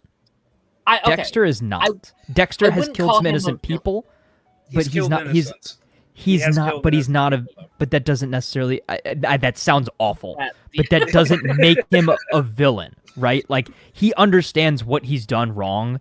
He has repented for his original sins. Ha ha ha! Very funny. But like, he's not all bad, right? At the end of the day, the good outweighs the bad. And if you can have redemption arcs of, these villains in comic books and stuff like that, Dexter is anything but a villain. Right. Yeah. Even in the Dexter books, as far as I know, Brian became kind of a hero. Like, he didn't kill Brian at the end of the first book, like he killed him at the end of the first season, and they became kind of a duo. I need to read the books. I would love to read the books too. I can get 100%. I can get 100% behind everything that Dexter does until New Blood, where he kills the cop at the end of the show. That was my first moment where I was like, "You have crossed the line. You have Harrison stepped too even far." called it out too in episode 10 and said, "Why are you calling me from Batista's phone?" Yeah, the last time you did this, it was Logan's. Yeah. So, Dexter, obviously, he's a very great character. I'm not, I don't think he's in either camp. You could really consider either. He's really more of an anti-hero. Yes. Yeah. From Batista's perspective, though, this was your best friend for 20 years. Right. The Bay Harbor Butcher was put on your other best friend, Dokes, right? Your wife got killed. Rightfully so, because Dokes was an idiot. I mean, he was doing his job too, though. They're just doing their jobs, right? Sergeant Dokes. Yeah. Yeah. And then, he goes 10 years of thinking that Dexter is dead. And then Angela Bishop calls him out of the blue and tells him, "Hey, he's actually alive." And I have the same theory that your ex-wife had before she died, that he's the Bay Harbor Butcher. What did we expect Batista to do? Just sit at home and not do anything and not go after him? Either way it goes, Batista was breaking the law regardless. He was not a cop. He was literally he was lying at every turn. And honestly, I think he was forcing himself to believe, I'm still the captain of Miami Metro Homicide. Like, he loves saying, he loves saying that shit. Like stop, bro. Like, but this is his chill last out. chance, man. At this point, he does not care. He doesn't care. Like, this is his final thing, and if he dies doing this, then it's worth it in his mind, which I think is valid, especially to like what he thinks has happened. Like, he thinks that he's outright killed his ex-wife. He killed, Deb. He's killed all these people. He killed Dokes. And I think from his POV, I think he's justified. I still really wish we could have had like a sit down. Like, I wish he could have like binged Dexter 1 through 8 and then like sat down with him and like, "Oh man, that's crazy, man. Maybe you are." Like, I kind of want to see like for him to have fully seen the full picture. But that's also like, I think that's also the like tragedy of the situation. And like nuance of why that's so perfect is like he does die hating Dexter, and I think that is really good. And just that like, fuck you, Dexter, like Dexter Morgan. It's like, oh man, but again, it's so nuanced. Like, it's not like neither of them are perfect in the end. Like, both are kind of flawed characters, but I think makes them No, you are not. Oh. I will say though, I have to go ahead, Lance. hop out. I'm the only Okay. only parent here, and my kids are going insane. Okay. Hey, you're not the only parent here. I'm talking about at my house. Oh, at your house. Oh, okay. I was like, what? My wife's at school. So. Oh, okay. Okay. You said, That's fair. screw you guys. I'm the only responsible adult. That's fair. Why is Alright, your buddy. diaper only on one cheek? Good luck, Lance. And on Good that luck. note, We'll have good to see you. talk Dexter more when you've got time. Yeah, Bye, buddy. Pencil me in for next. I'm gonna figure out a way. Pencil me in for next Monday too. Okay, Dexter will be over by then, but sure. It's over already, but yeah, we can still get on and talk Dexter. Okay, cool. Yeah. All right, bud. See ya. All right. See you, man. I will say though, just because I wasn't on last week, I kind of want to talk about episode 9 a little bit. Yeah. Now go for it. I have to explain why. So I watched episode 9, right? I loved the episode. I thought it was one of the best Dexter episodes ever. And then I get online to see some Russian asshole has leaked the entirety of episode 10, and I saw the spoiler about Brian, the spoiler of how Prater dies, and there was another one too. I can't remember what it was. Probably the boat. And the boat, yeah, him on the boat dumping out Prater's, 3 little trash bags that he was in. And so I didn't want to come on because I know we like to theorize and stuff, and I didn't want to come on knowing all the answers of what was going to happen. And you just had to sit there like, yeah, I don't know. And I didn't want to do that, right? So I loved episode 9. I loved the scene and how they handled Batista's death. Having some time to think about it, though, I get a little nervous on if that was exactly the right decision. Oh, interesting. Because how many times have we looked back in this series in particular and said to ourselves, man, I really wish they wouldn't have killed this character, Brian Moser, James Dokes, as early as they did.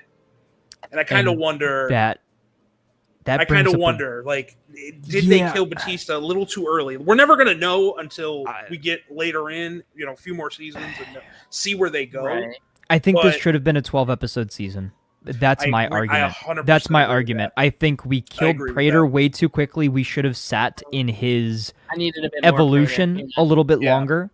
And I think you're right, is we needed a little bit more Dexter Batista. Like, I needed to see Batista see and catch Dexter in the act. Yeah.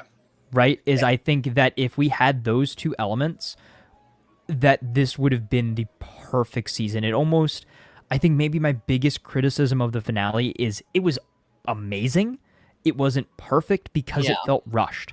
I felt like they tried to squeeze 2 or 3 episodes worth of story into one episode. Yeah, they speed ran Prater's change in this is his first kill. He's a serial killer. He's got the itch. He's got the urge. He wants to continue to do it. And then 5 minutes later, he's on the table and he's dead. And he's in his 3 little trash bags, like you said. And he was kind of a bitch, if we're being honest. The way he was reacting, I was like, wow, this is a total flip. How scared he was. I was like, wow, and also too this. is think about what the showrunners and stuff said before the season started. They were like, oh, well, maybe Prater isn't the big bad, or maybe these characters are gonna, continue on for much further. And the only 2 that are gonna come out of this are Al, Charlie, and then we got the tease that Mia is probably still alive too, because if you look at the dossier files, it still says active. So she's been very heavy with implying that she's still alive. Yeah. So those are all elements, and again, I don't want to be negative at all. I think this is literally my only only nitpick. Again, there are small other things, but I think if this season was 12 episodes, if we got to just sit in things a little bit more, expand a couple more things with certain characters, this could have been a perfect season. And Alan, I saw you post on Twitter talking about people comparing this to the season 4 finale and basically saying don't think that this is superior to the season 4 finale, and it's it's not. It's not. As much as peak as it is, this season would not be where it is without season 4. Yeah. Right? There is season 4 is the only reason why Resurrection works. And again, I'm not trying to downplay it at all. I loved this season. I think it is a, for all intents and purposes, the perfect revival of an old series.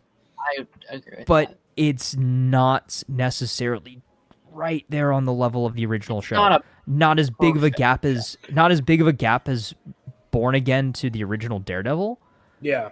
but it's not quite there. There's a couple things that they, again, relying a little too much on nostalgia and trying to condense too much stuff into 10 episodes. I do think there's a little tiny itty bitty bit of recency bias that's going on, just a little bit. 100%. Yes. I Yeah. love it a lot. I think it's Yeah. great.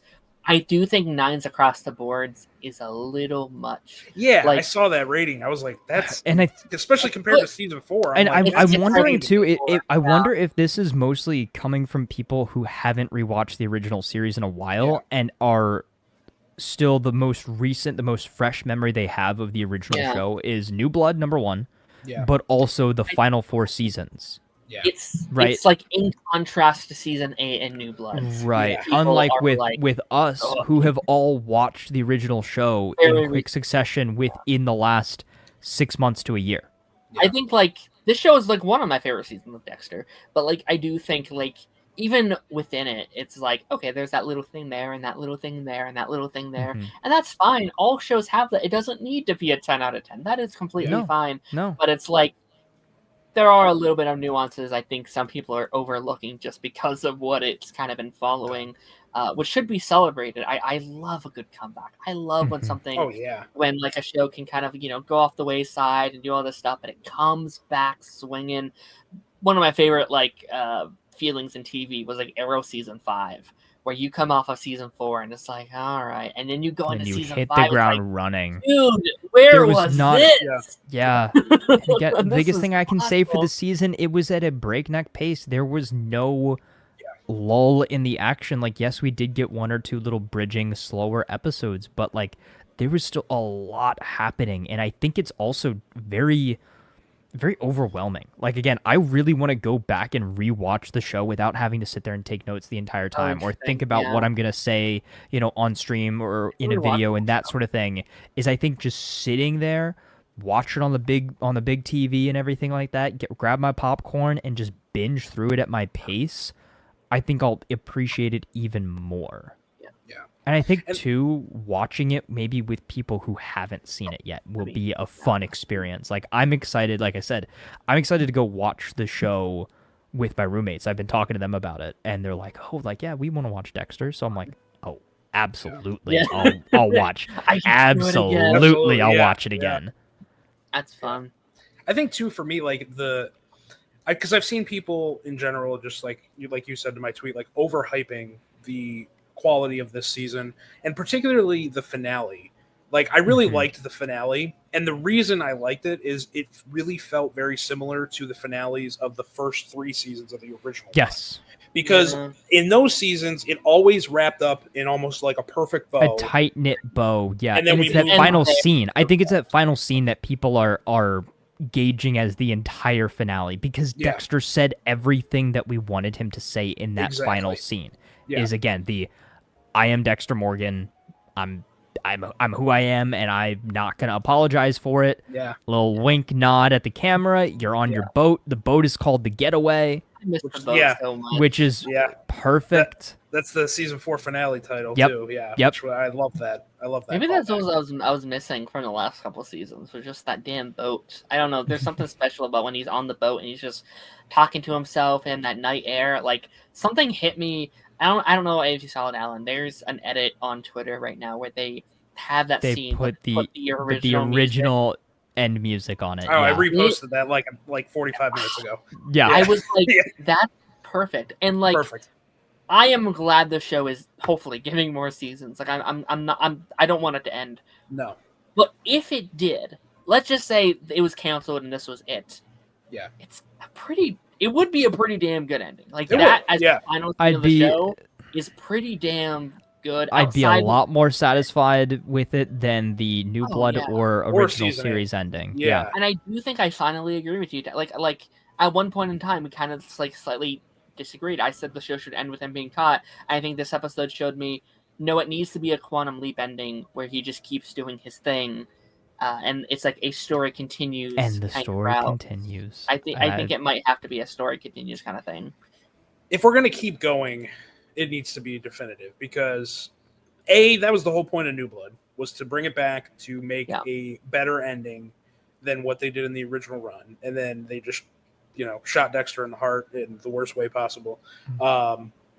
But if they're going to continue this, I think it has to end definitively. We need an answer of Dexter finally kills every serial killer, and there's nobody else left in the world to kill. He kills every serial killer. Nobody is brave enough to become a serial killer. Yeah, and so Dexter has absolutely nobody left to kill. Dexter becomes and king. So he just has to rest on a grateful universe, I guess. Yeah. That's how it ends. Yeah. I'm gonna go through some of these comments, and I'm noticing a lot of them are kind of things we haven't touched on yet, so we'll just be a great and then you guys say general thoughts, and then I'll kind of give my quick little rundown of my big bullet points and everything. Yeah. Shortcar said, I enjoyed the finale a lot. My one complaint would be Elsa and her kids' story. We did mention that, yeah. It seems kind of forgotten. There is quite a I think that would be my own my main issue with the season, as there are characters and certain stories that were kind of dropped, which is Listen, I think I've almost got in such a loop recently with a lot of these shows where I'm almost expecting them not to these like limited series or shows that don't come back for 5 years. We had this issue with like Skeleton Crew recently where I said, if we get more, this is not an issue. Yeah. If we don't, it is. Then it feels like dropped and forgotten storylines. So yes, where it's like, that's fine if we come back to it. But if it's it, then I'm like, well, what about that thing? And maybe it's okay that some of those stuff were paused if we're coming back to it in season 2 or 3 or 4. Blessing, I'm kind of on the fence about where it's like, we didn't get back to him, but is that okay? Is it okay that we didn't get back to him? Is like, I'm not sure yet. I'm not sure how I feel about it yet. But... Yeah. All right. Fine. You just made me think about it. Let's just talk about it now. Let's just talk about it now. What happened to the blessing with the sword scene?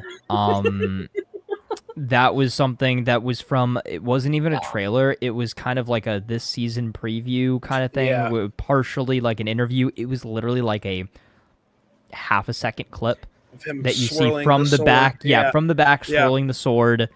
And it looked like it was on the streets of New York. So I think Dexter could it have been I think I saw him in the corner. I was going to say, so it couldn't have even been a flashback. So how did this crazy scene happen? Why did it hit the cutting room floor, and what storyline did we brush to the side? So I have a theory about why some of these storylines. Yes, about why these storylines. There are a few storylines that feel like they were shortchanged.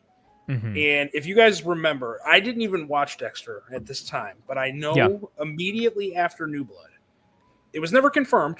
The rumor, though, was that we were going to lead directly into a Harrison spinoff. Yeah. I think some of the storylines, because especially where they start Harrison off in this season, were kind of the remnants of the story ideas that they had for that series. Because even him killing the guy in the first 3 episodes, compared to the Harrison that we get to by episode 10, very different. You're right. Did not feel like the same Harrison. That felt more like the Harrison that we got in New Blood, rather than this Harrison in Resurrection. So I think that some of the Elsa storyline with the kid, I think that was all more for his spinoff, the original idea that they had here, and they kind of used those ideas, and then Dexter being alive to kind of bridge between New Blood and this show, and that's kind of why they feel like they were maybe underutilized or didn't match and didn't belong. Like even when Lance brought that up earlier, I'm like, I kind of get it because that felt like where they were naturally going, even though it didn't work at all. And I do think maybe as well that these are storylines that would have been explored if this was only one season, but maybe like halfway through, they realized, this is doing really well. This is doing better than we thought. Yeah. Let's maybe chop a couple of these things out. Let's cut a couple things short so we actually have more story to tell in future seasons. Yeah. But like it does feel like we're getting shortchanged in a way. It feels like we're being sold a game that has DLC to be added at a later date. You know, is like as silly of a comparison as that is, it's like we got kind of half a story for a lot of things. Like what is this Blessing story? Was that a flashback? Was this, implying that he is the New York Ripper? Was this implying that he was, aware of who Dexter was and was going to try to help him? Like, we talked about it last week. Like, was Blessing going to help Harrison get Dexter out of this predicament or something like that? And it just... Not that it negatively impacts impacts the viewing of the season, but it just like I wish we got I want more, and I know I shouldn't. Is we should be so happy, and I am so happy with what we got, but it just it just little things. Yeah, I think I almost think it kind of adds to your New York Ripper theory a little bit, because if they are saving Blessing things with the sword for season 2, then it just allows us to drag it a little bit longer. It does make me wonder that they're just like, well, once I saw how good it was doing, and after they were like, maybe even after the internet reaction to the New York Ripper, we can drag this out. And that's why also too they can say it's not a lie that they came out and said Blessing is not the New York Ripper, because it's whatever this random name is. I have it written down too. Don Thampt. Don at first I was like, so I think one of two things Fake with name. one of two things with that. Either an alias, fake name, or number 2, Dexter was going through those files. A scene that we didn't see is he saw the file in the New York Ripper. It said Blessing, takes the name off, throws it to the side, puts a random name on there to save his friend from some investigation, and he's going to do some investigation of his own. I think I don't know if that would really add up though with like the character development that Dexter has had this season, because like you said, he's kind of leaned more into like, I'm doing this for justice. I'm doing this for justice. So I don't think he would react very well to finding out that Blessing is the New York Ripper. Right, but then that is still, though, Dexter at his core, though. He's like, oh, wait, my friend is the New York Ripper. How did I not... Yeah. Right, well, he's like, how did I not... Number one, save him for myself, but also, what else can I learn from this guy? Because he did such a great job of fooling me. Yeah. I was spoiled, I'll say. I'd sent you a message, Taz, being like, damn it, I was just spoiled for the final episode.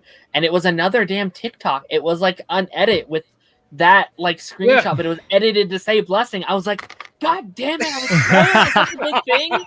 And then when the scene happened, I was like, who the hell's Don Thampt? I was like, who's Blessing? What the hell, man? I was like, all right. I'm glad I wasn't spoiled, but it was just like, I was like because like I was like looking at the name, was like, okay, which old Dexter character is this that I forgot about, or like what character of the season I forget their name. It was like, nothing's coming up. It's just random guy from on Facebook or something. It's like it wasn't coming up. So I think it makes sense. It's a fake alias. I think that makes sense. Sure. Because like, can you imagine if it wasn't? If it was just like a new character we haven't met, I'd be like, that's a waste. But I do think it is a possibility though. I really do. I think that it's a possibility, and then they do another kind of like big name actor casting. Mm-hmm. That's a possibility as well. So I gotta throw out my theory of what I think it is now at this point. I think I can't remember his name, and I mean maybe that's how underwhelming it might be if it ends up being real. The detective, Claudette's partner. I've heard that a lot. I think it's him, and my reasonings. There's 2 main ones, especially after this last episode. There was a lot of parallels of how Batista was obsessed with the Bay Harbor Butcher in the same way that Claudette was obsessed with the New York Ripper, and that being the case that got away. I think they're leaning very heavy into their relationship expanding, right? So it seems like they're starting to... I don't know about like relationship or anything like that, but it seems like they're starting to. I got that a little bit too. Yeah. And I think that would parallel very nicely with what we got with Batista, realizing, even if they're only friends, this is my friend for many years, and it's actually the case that I've been pursuing all this time. Olivier did take an extra second staring at the weapon before he said anything. He did kind of pause there for a second. My second reasoning for believing it. They made an emphasis twice on his shirt. On the one hand, it being too short than the other one. And my wife pointed this out to me. The New York Ripper had not been active for a long time. What if it's because he got an injury swinging the whatever the hook is, and he had to get some type of surgery, and that's why maybe his arm is shorter than the other or something. It caused or maybe that's why he uses such a long hook to make up for the fact that he has one shorter arm than the other. That could be it too. Interesting. So I don't know. I feel more on board with that theory because it seems like something that maybe they can go back and say, okay, we were kind of planting the seeds I think that would maybe make the most. That would make the most sense, and that's been the theory kind of from the beginning. Yeah. I just don't think it was till the end of the season where we started to really now I'm starting to maybe think that might be the route that they're going. Yeah, you know? And I think too, as much as we're kind of married to the blessing theory, like there's not enough evidence, and it's very much so circumstantial, and we're trying to see things that aren't necessarily there just because it's kind of a fun idea. But I am still very intrigued. I hope somebody in an interview asks about this. If not, Dexter writers, showrunners, producers, Michael C. Hall, actor who plays Blessing. I'm sorry, I don't know his name. But like, somebody needs to ask them about that scene. That scene is say, here's my evidence. Where is it? Yeah. Where is it? What happened to it? Give me the full story. Give me the full rundown because I am intrigued. And if they say I plead the fifth, then we know that we're getting more. There's something there. Yeah. But if they sit there and they fully explain it, then we know it's a cut story. You know. And I think you might be like I do think your theory is like. I think it's either him or Blessing at this point. Like, I don't think there's any other character right now. It's either him, Blessing, or a completely new character that we've never had before. Those are the three. Those are the three wild options. Card, like something. Yeah, and I think the only reason I was against it for so long, I was like, I don't care about this guy. Like, if they ended the season, it was like it's him. I'm like, I don't give a shit. But with this being a season 2, they have time to make me give a shit. They will have more time to do so than any other villain so far because you have introduced. He had a whole season and potentially another season. I'm still kind of hoping they don't do it next season. Like, I love the idea that the New York Ripper is your Thanos. The final boss. He's just looming the entire time. Slowly inching his way. He's our big bad of the entire thing. He's the guy that or maybe I really like the idea if he's almost this masked character. Maybe he fights in season 2 or something, but he gets away and you can't find him. It's like there's then that would finally give us our masked Dexter villain. Is masked with a voice modulator and everything like that, and we still very Flash style. That's the thing that throws off a lot of our theories is that we got that audio and it doesn't sound really like anybody that we have. But seen also so too, have you heard interviews with the actor who plays Blessing? He doesn't actually have that accent in real life. He doesn't. Yeah. Oh really? Okay. Yeah. Which it's very jarring to hear him speak with a normal accent. Yeah. Yeah. I do still think too. I think it would kind of be. It wouldn't put it past them because another character that seems somewhat out of place is Gigi. I feel like she's got some ties to the Ripper too. I feel like she could be the Ripper's daughter. If it's not Blessing, she's the Ripper's daughter. I mean, even if it is Blessing, she could technically still be the Ripper's daughter. That's how Punnett squares work. So technically, I might be on the other side now completely because I went very hard about 2 weeks ago where I was like, she is the twist. She's the big twist of the season. I said, Alan, that she was working with Prater. Prater hired her to investigate Dexter and his family. And Harrison, and I was like, I was so convinced of it. And last week I was like, nope, doesn't work. Yeah. And I was like, no, there's still a twist coming with her. And it ends that she's just girlfriend. And almost by the end, I'm I was almost like, you know what though, I'm kind of happy, right? At least right now that it's not because I like Harrison having his own little supporting world of characters that's in his life. I was almost relieved that he wasn't. That boy's getting active too. God. God, that's Harrison, man. Dude, he's got to go. Down, Harrison better have raided Blessing's car a little bit more thoroughly. Yeah. Let's just say. Yeah. Pause the scene. Listen, if a significant other of mine said that to my parents, I'd move the country. Oh my God, I'm never yeah. talking. Can you imagine? So embarrassed. Oh my Lord. No. Absolutely, Yeah. I'm done. Yeah. I was like, we have to break up. I'm so Yeah. sorry. That I can't can never happen. bring you For around you. And slides it under the blanket. Is he It's still under insane. there? Yeah. Oh God. It's for you. Yeah. The nerve was crazy, but again, like I kind of like that he gets to almost have his like Rita, right? Like I like Yeah. that he can have his little, at least for a while, right? Because obviously something will happen eventually.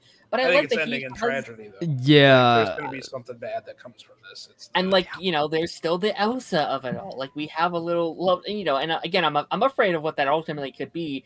I miss shows having a good supporting cast of characters that are just around our characters' lives. Streaming shows have really lost that in these last couple of years. I'd argue New Blood kind of struggled with that, where it's like, well, that was characters there, but I don't give a shit about 90% of the cast. They replaced everyone from the original show with people that less versions of at them. all charismatic. We didn't care about them whatsoever. Right. Yeah. This show did definitely try to bring that back and tried to get stronger supporting characters for sure. Yeah, like even Blessing, where like again we've been having fun with those theories, but like there's part of me that kind of just likes that he's just a nice guy. That is, there's a lot, like he's our new Batista kind of, where he's like, oh, he's the guy, he's the friend character that we get to have, which I like a lot. Yeah. Okay, let me get back on these comments before we get too far behind here. This one kind of goes into what you guys were kind of saying there a couple minutes ago.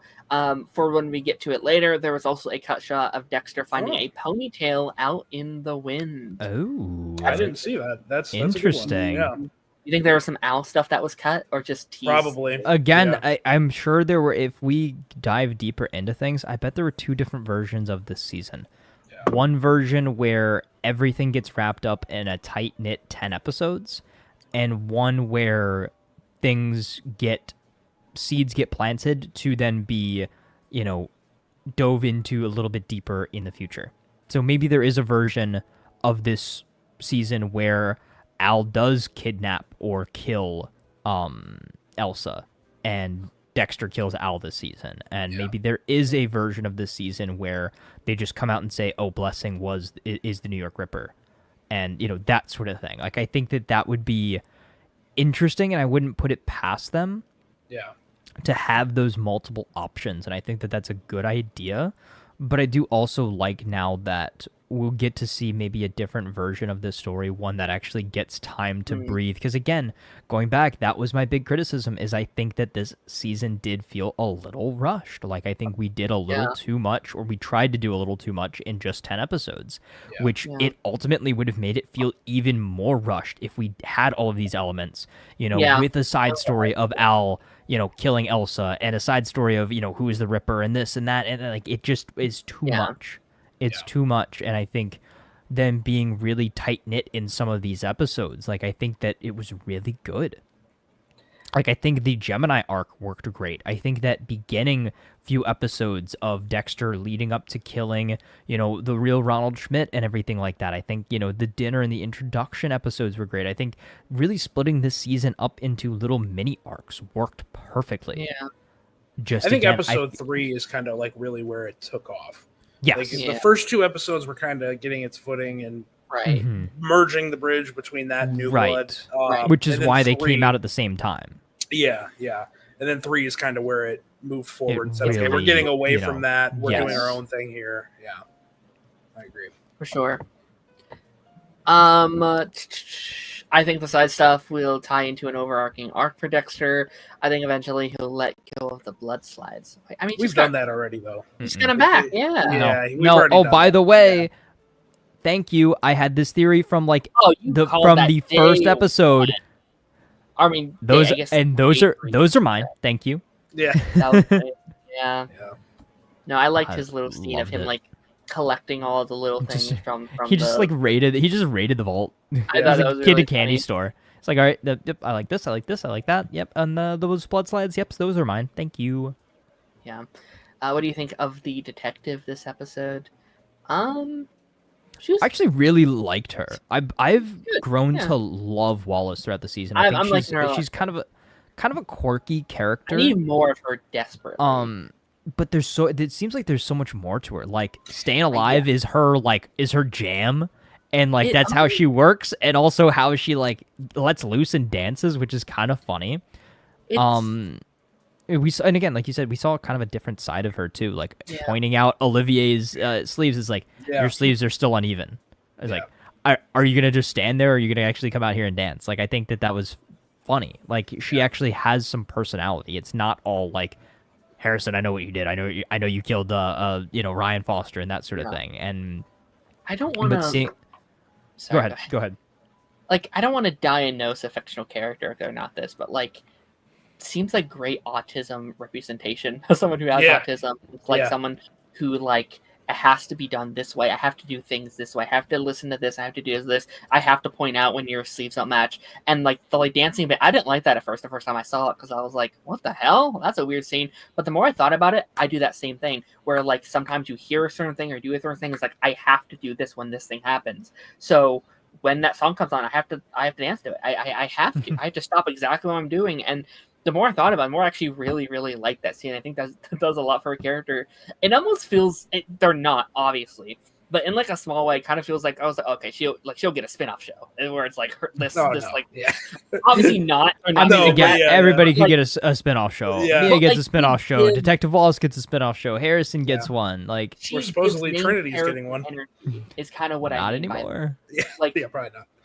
I think she gives the main character energy where it feels like she's having an entire day when we're not watching her, and we just happen to turn on the TV when she's on screen. It's the kind of what I mean by that, where it's like, she is the main character of her POV, and we're just not watching her right now, which I think makes her very interesting. And again, I think going back to like making really good new characters for our characters to enjoy, this is something that I think Daredevil really failed at in their newest run, where it's like, and I don't think it's their fault. They were cutting between two separate footages. I think it will be better next season, but like they failed to make me care about anyone new, and I only cared about the old ones. And I think this is something they are nailing right off the bat, that they need to get right when it comes to bringing these new shows back. You need to make us care about the new people, not just the people we watched 20 years ago. So I think that's really good.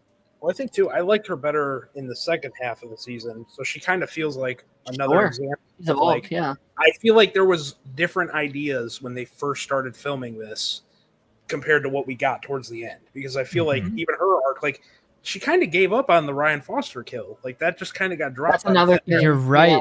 She was suspicious after Mia got framed. Then Mia died, and then she was like, "Oh well." They just kind of gave up on it. Well, I guess back to the New York Ripper case. Yeah, exactly. Yeah, it kind of fizzled out, which is also kind of normal though. Like when you stop getting evidence, it sizzles up, and I think Batista like distracted her so much more on like the Bay Harbor Butcher stuff, so it kind of went on the wayside.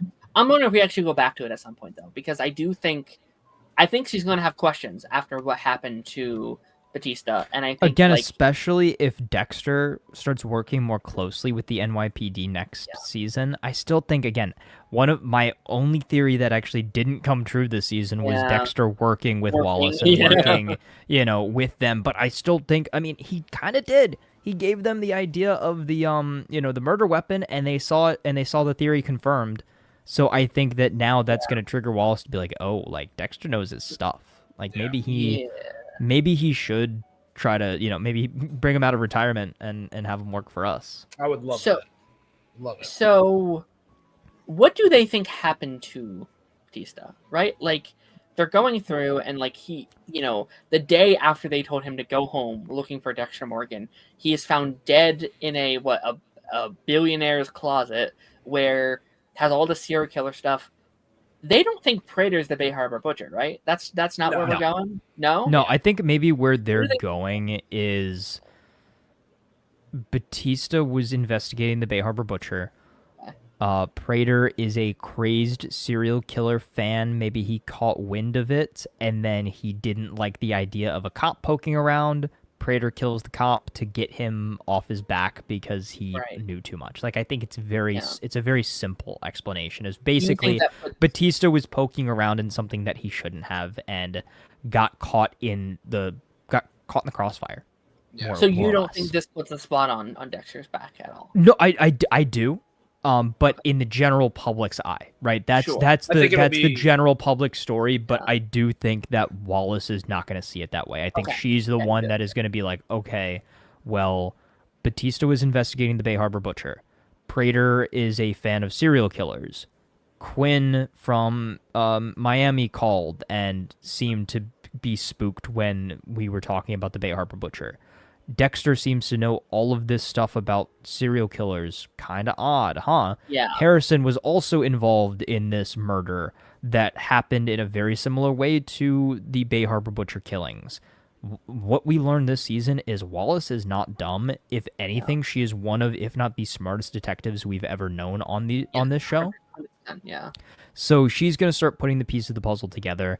The ultimate question is going to be when she finds out that Dexter is the Bay Harbor Butcher, not if, when she finds out that Dexter really is the Bay Harbor Butcher, does she care enough to try to put him behind bars, or does she want to use that to her advantage and maybe, again, use that as leverage and make him a CI for them? Or at least have him come back and do some forensic work and be like, okay, like, this is not the way that I do things, but if you don't do what you do, people like the New York Ripper get to go out and run free. So that is where my job ends and your job begins. And I think that would add such an interesting layer to Detective Wallace as well. Yeah. Mm-hmm.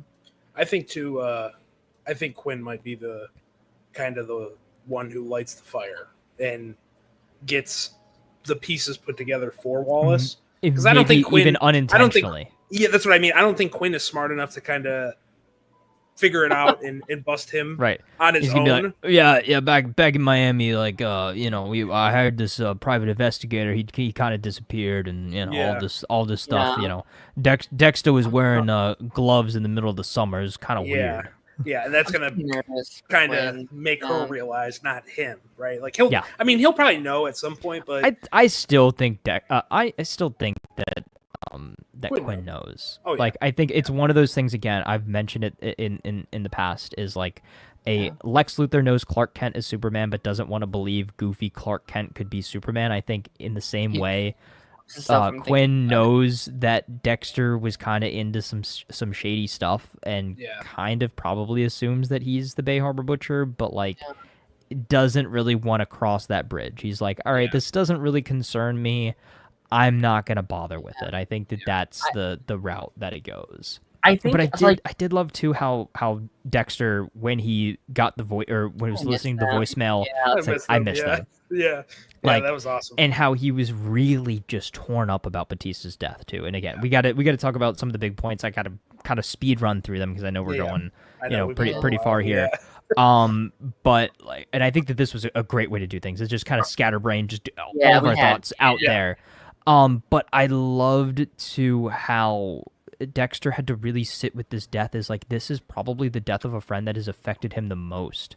Mm-hmm. Outside of Deb, obviously. But like he literally sat with it and is like, why is this affecting me so much? Right. And Harry's like, it's because you care. Yeah. It's because you care, and you care that your friend got caught up in this madness and has become another victim. And in the same vein too, I do like how Wallace gave Batista put Batista's hat on his body too. At the end, is like, hey, Captain Batista would want to have this. This is his. I did like that, how there's some sort of reconciliation there, even post mortem. Yeah.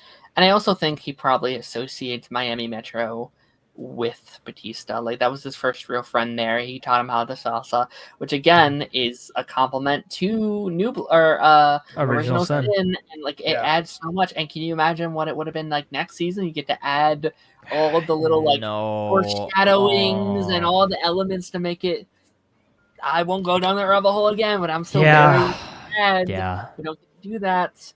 But I bet it's almost like the death of the old life a little bit. Mm-hmm. It's like that was the final like big piece of the puzzle where like my old life is gone and now I have to embrace this new setup, which is why I think the final couple minutes is perfect of just like, I miss Deb, I miss my old life, I miss what I had, but it's time to look to the future and what I have now with Blessing something new. And my son and his son's girlfriend and this future I have here with what the Dark Passenger has for me too, which is probably the brightest future the Dark Passenger has ever had in terms of like freeness to do what he does best, which I think is such a cool thing.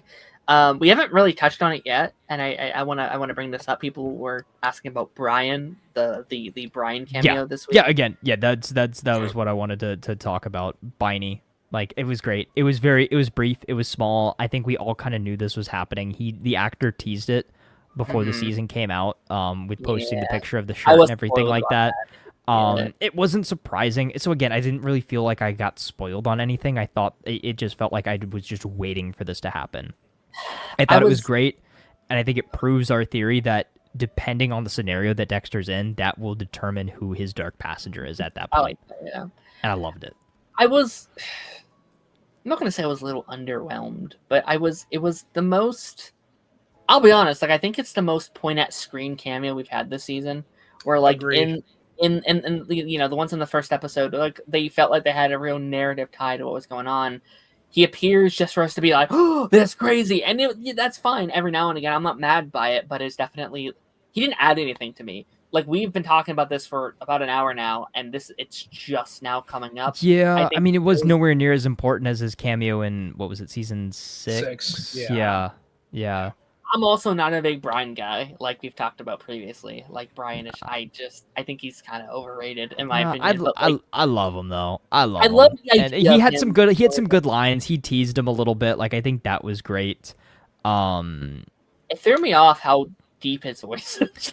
Yeah, I did notice that too. Yeah. I did notice that. Like he was doing his best Batman impression. It was like kind of like a Green Goblin, which is obviously fine. He ate. It's been almost 10 years since he appeared. It's I think he looked good. Like I think all of them that came back. Yeah. Like I think everybody looked really good for again. This have been 20 plus years.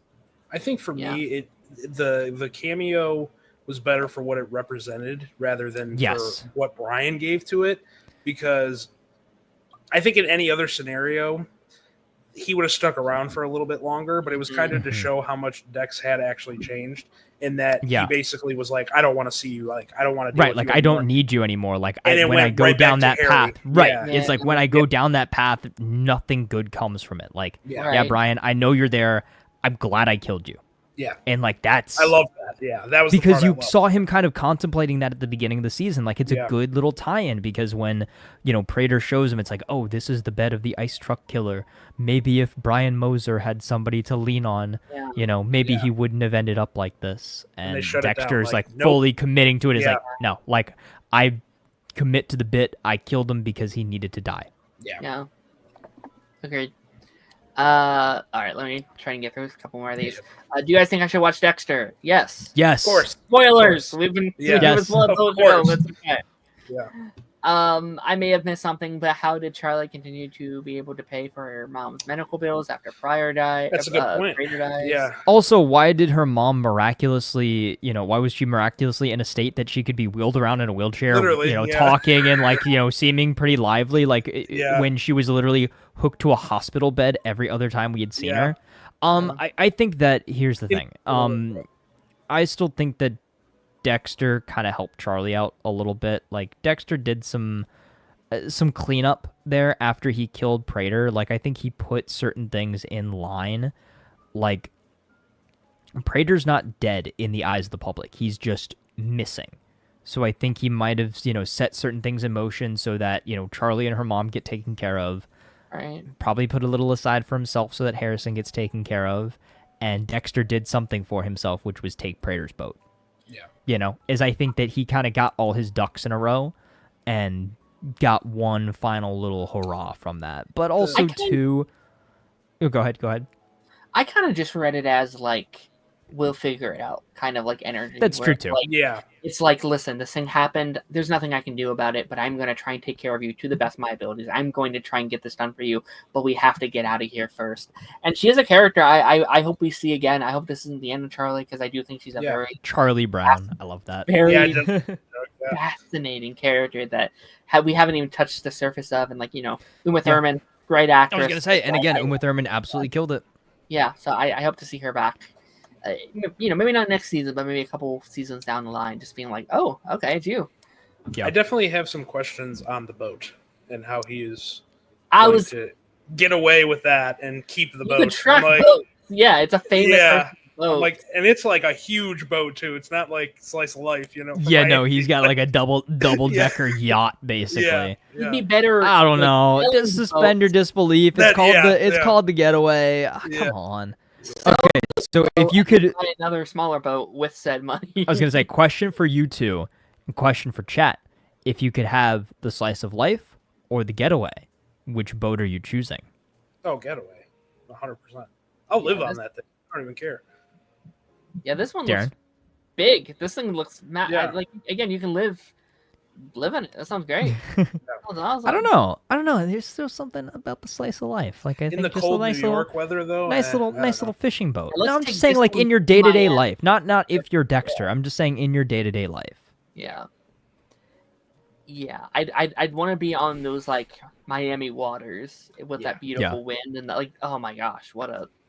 I was thinking that. I'm like, dude, Dexter has to be freezing cold on those waters. Oh my gosh, yeah. Because it was snowing a couple episodes ago. And like, That's true. Now he's out on That's the water. true. I'm like, it's got to be freezing. One more thing that I did want to talk about as well. Just the team up of Dexter and Harrison. Like I know we kind of talked about it a little bit, kind of at the top of it, but just the scene where Prater had Harrison held hostage. They were kind of doing the back and forth, and they seemed so on the same wavelength. Yeah. I love how Dexter, pointed at his chest like, "Hey, kill me, don't kill my son." And he's like, that's a great idea in theory, but I don't leave witnesses.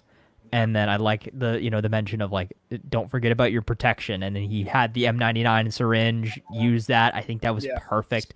And then Harrison also mentioning the fact of like, can this please be the last time you tell somebody to shoot you in the heart?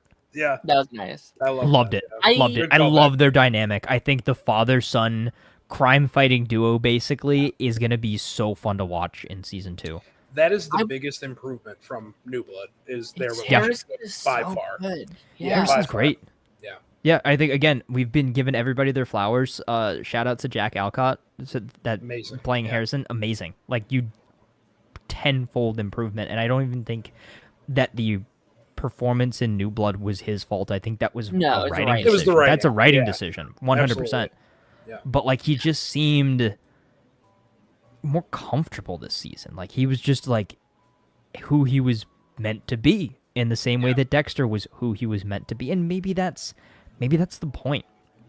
Is maybe New Blood again? They're both putting on this facade. They're both pretending to be somebody that they're not, and now finally they can both be open and honest. Everything is out on the table, and they are unapologetically themselves. I was wondering why I love that scene so much, and it reminded me of something. I was like, I've seen this scene before. It is just the Arrow season 2 finale with Oliver and Slade with Felicity when he has her by the throat and he's going to kill her, and then she has to like stab him with the serum. It's like just kind of that scene again, which isn't bad. I'm not mad about it, but I was like, the scene with Count Vertigo. Yeah, it's kind of similar. All right, let's get through some of these. Dexter dropping Prater's body in the patrolled waters by the Statue of Liberty. Nobody cares about what happens in New York. Come on. The person of interest may not have been the smartest move.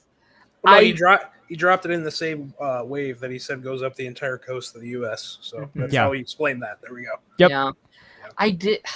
I hated it. I laughed at it. But I did see a TikTok that was talking about, did he need 3 bags?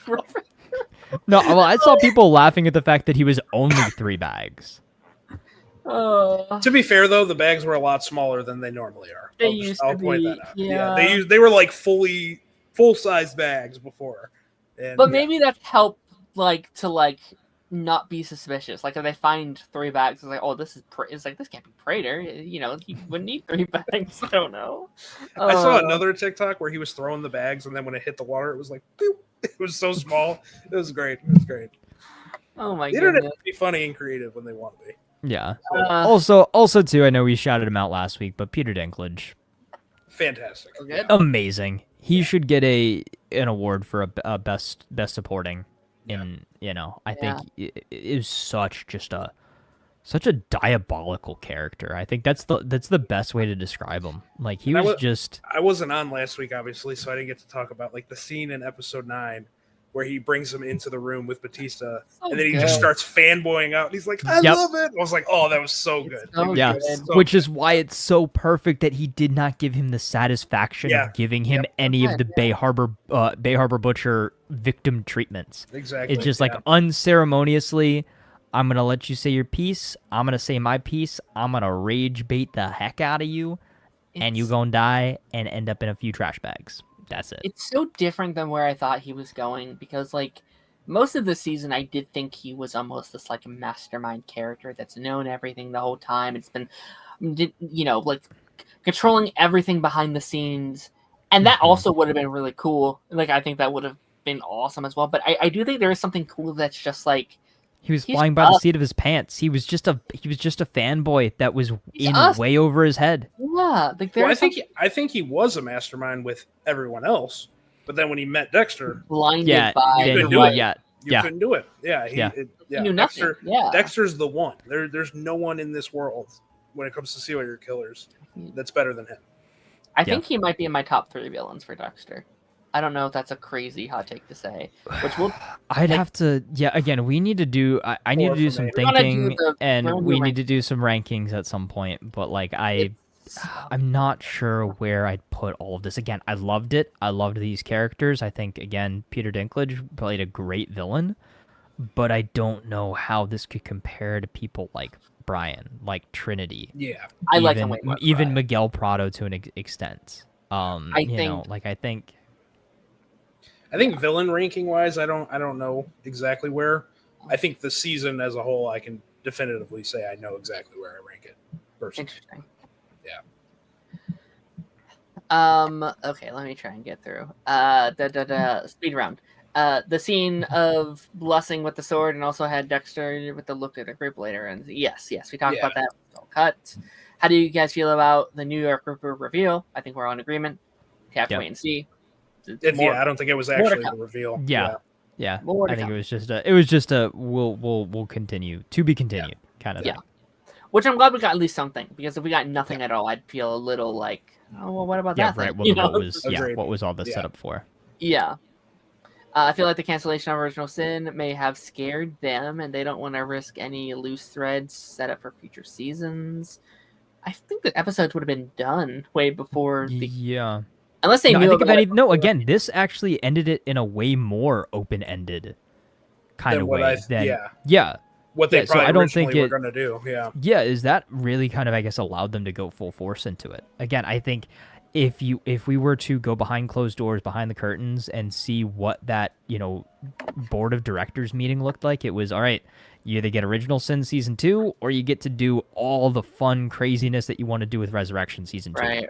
Where do you go? Resurrection. And they're like, okay, let's just go full force into Resurrection, take out some of these definitive endings, and let's actually let them play out a little bit more in future seasons. Yeah. The New York Ripper reveal felt very much a wrap up in case the show doesn't get continued. Also could lead in.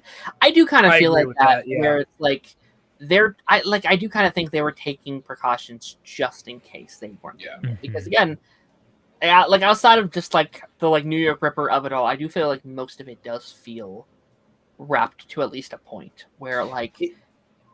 And I know I said it before, it really feels like those first 3 seasons where it was like they wrapped everything up for the season storylines, but they left crumbs for stuff that they could pick up in the future. And I think it every feels season- identical to that. Yeah. I think every season is going to be written just in case it's their last, because they don't Yeah. want another season 8 of like, especially in this year's climate. To be fair, I think every show unfortunately should start doing that with all their shows. I love a good cliffhanger, but in today's TV climate, you can't afford it. You can't afford like, oh, but we didn't get a season. You can't do that anymore. You just can't. Yeah. Do you guys think Dexter intentionally Dexter International. intentionally left the Ripper file for the detectives to find? Yes. Yes. Yes. Again, especially if he changed the name on the file, 100%. There is so much for Dexter to learn from Blessing if he hasn't just fooled him, but he looks like he looks to have legitimately grown from his past, something Dexter wants to do. That is true. He has a great home life, right? I think that's a way again, that and it again, would feel Brother Sam satisfying. Brother Sam on a much larger scale. Yeah. Yeah. Yeah, because it's what he wanted Arthur to be, right? But like successful kind of thing. So that's interesting. If you guys could pick any actor to be killed in Dexter, who would it be? Personally, I think Tom Ellis would be great. Oh, this is such a fun question. Ooh. It's one that I've seen, and so it's kind of obvious, but I would probably be cool with Matt Mickelson. I think that could lead to some pretty good Dexter. Oh, sorry. Go ahead. Go ahead.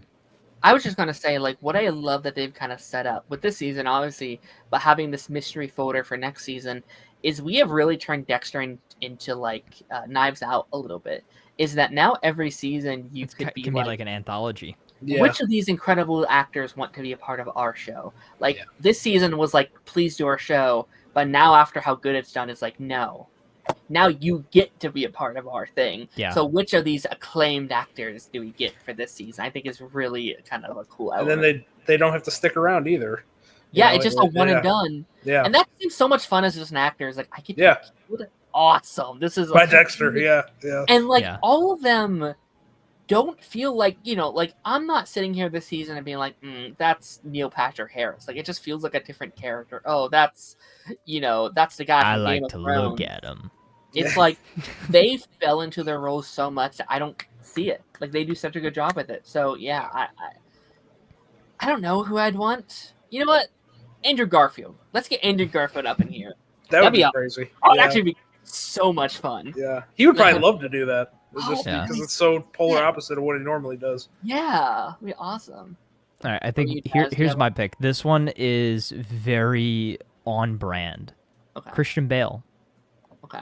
That would be almost an impossible get, but the fact that they keep referencing American Psycho, I think that would be the perfect big name actor to get for the show.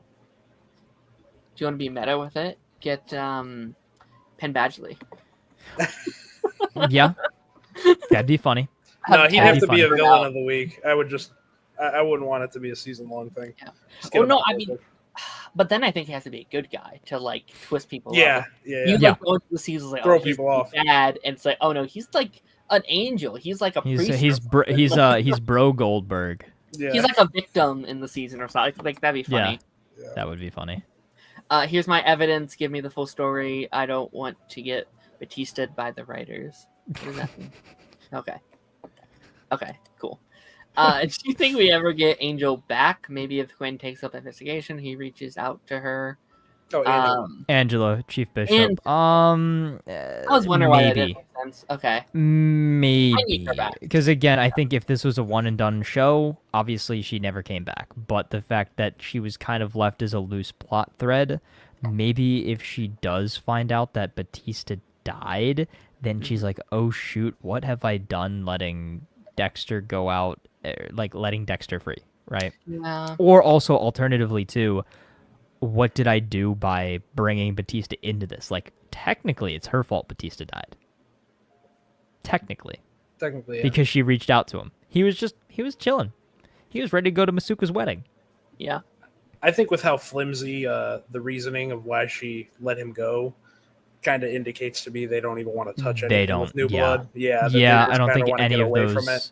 Yeah, I don't think we're ever going back to Iron Lake or any of that stuff. No. I think in her case, I do think there's more there, and I want to. Oh, there is, yeah. There's certainly more there, but they wrote themselves into such a corner with New Blood that they almost can't really explore it with how far they've progressed now. Yeah, they want to get away. Yeah, I think we just need to distance ourselves from that and say, again, New Blood was what it was. I enjoyed it way more than I think most people did, but we're in a new era now, and that's, resurrection all the way forward. Yep. Do you think the detectives will see there's a BBH? Bay Harbor Butcher. It should be BHB. Yeah. Oh, that's what I was thinking. I was like, what's... Okay. BBH. Bay Harbor Butcher display spot in the vault. Bay Butcher Harbor. Yeah. In the vault, but the slides are missing. I've seen that theory. A couple of people bring that up, that there was a slide, and they didn't show whether or not he took it or not. I don't think. Mm-hmm. Yeah, the plaque. Yeah, I don't know.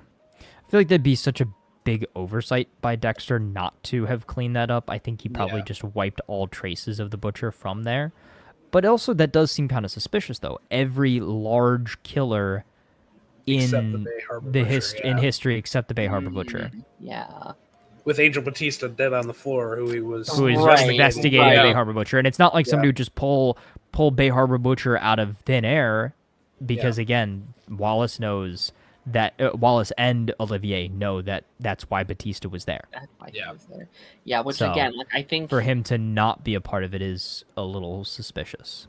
Yeah, I think Wallace is going to continuously be a pain in our side, or our character sides, I should say. Next episode. Like, I think that's so like again, if I was in this case, it was like, okay, he wanted the Bay Harbor Butcher. He was like going after the serial killer. The following day, he's dead with all the serial killer stuff around him. I'm thinking, I'm going to Dexter first. I'm calling him into my office immediately, being like, what happened? Where were you last night? I know exactly what happened. What's your alibi? Yeah. Right, because he doesn't have he doesn't really have a solid alibi for like what his son, but like that would get thrown out in court instantly. Hello, Mr. Morgan. Where were you yesterday at approximately 9:42 p.m.? I was gonna say Harrison was spotted there.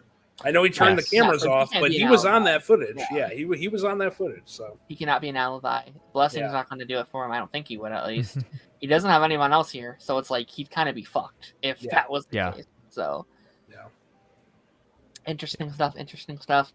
Is there anything that we haven't mentioned yet that you guys want to get off our chest, either for this episode or this season of Dexter, or even what's to come? What we may want to see going into season 2? I think I've honestly, as much as I would, again, I could sit here for 3 hours. I think I'm going to cut myself off now, let it sit for a week. And if Lance comes back next week, then maybe we can discuss it a little bit further. Yeah. But I think I'm going to leave it there. Again, I loved this season. I loved this finale. I loved this episode. I love these actors. I'm just excited and hyped and hopeful that we see this for many years to come. Yeah. Yeah, I hope. Again, I don't know what the long game is. I don't know how long we're going, but I enjoyed the hell out of this season. And we're not completely done with Dexter stuff. Like, we have one show. Me and Taz have talked about maybe going into that like little animated mini series that they put out. I have, I never watched. And we do also have to go through books. all of the the differences between the shows and the books. So that would be pretty fun, and then maybe actually read/listen to the audiobooks. I put the book in my watch list, or like in my Audible thing today. I was like, I might just start listening to it. I might just see just like while at work, I'll just start listening to it and see what's the first book? It's Darkly Dreaming Dexter or something. Yeah. I think. Yeah. Do you know how many there are? Is there like a lot? There's like 8 or something like that. Jesus. From my understanding, though, the first one is the only one that's like that really relevant. And everything goes off the rails. Right. Like after. Yeah. So no, that's very exciting. There's like games out there that me and Taz have the canceled Dexter games. Oh yeah. We've dabbled. Apparently, there's a couple of stuff out there that you can just get into. It's like I've seen some board games, physical media. There's a board game. I've been battling my brain of okay, how do we play this virtually? How can we play the goddamn Dexter board game? All right, Darren. Here's what we do. So we take a trip to Miami. We go stay at the Bay Harbor Club and play the Dexter Clue game live on stream from Dexter's apartment. How do we feel about that? 100th episode. Send your donations in now. Fund the flights. Let's do it. Let's do it. Incredible stuff. The whole Dexter cast is invited as well. So, see you guys in Miami. Alan, do you have any final thoughts on the season? And we covered it all. For me, I know when the first time I came on the stream, you were like, "Oh, you're a big super fan," and I kind of poo-pooed that idea. I'm embracing it. This is a birthday party. I'm embracing it. I don't know. It's really weird because Dexter is not. I don't think it's the best produced show, right? There's clearly flaws with it. There's issues with it, but I just don't think that there's a show out there that gets my emotions going this one does.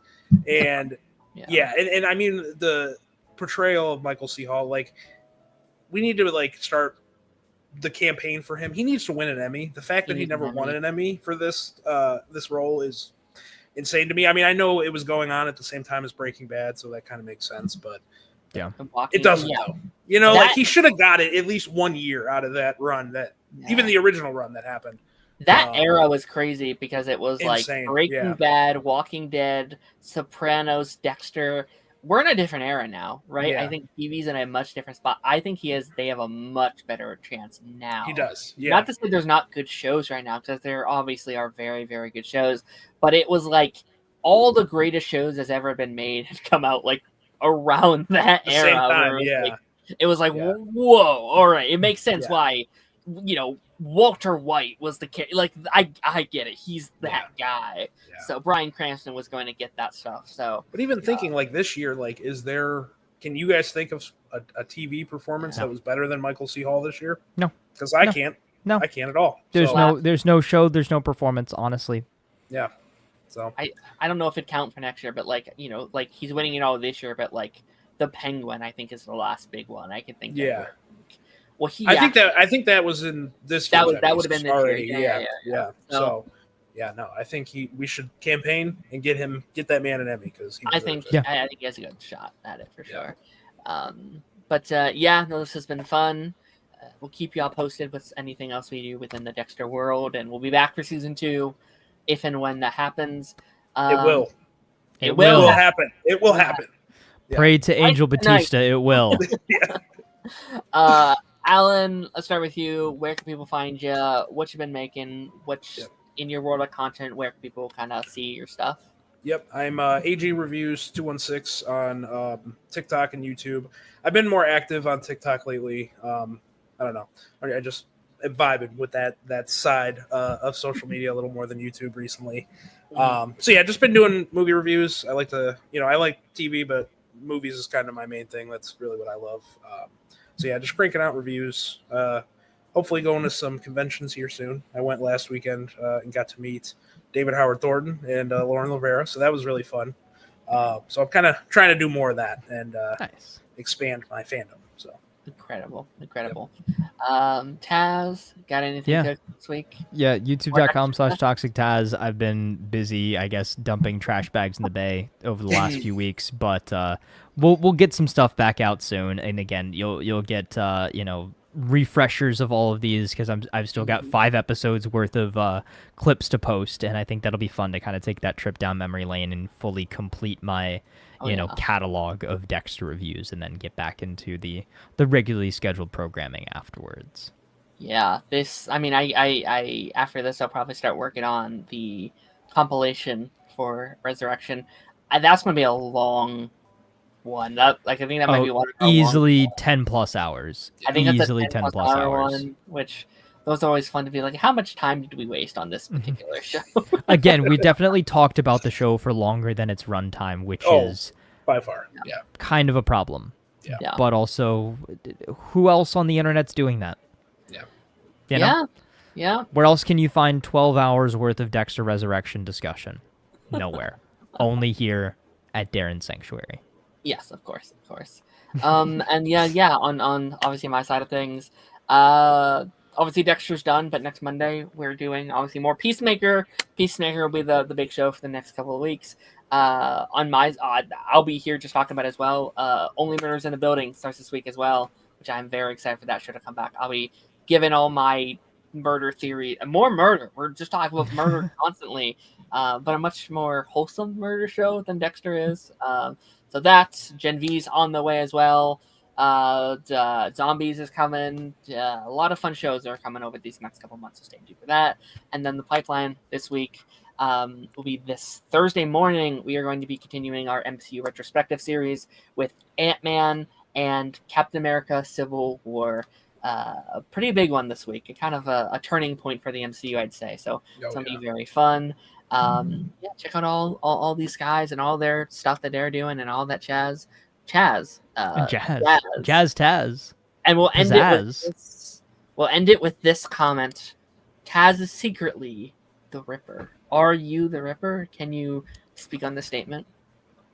If I tell you, I have to kill you. Damn it. I'm not. No, we'll catch you guys next time. Bye.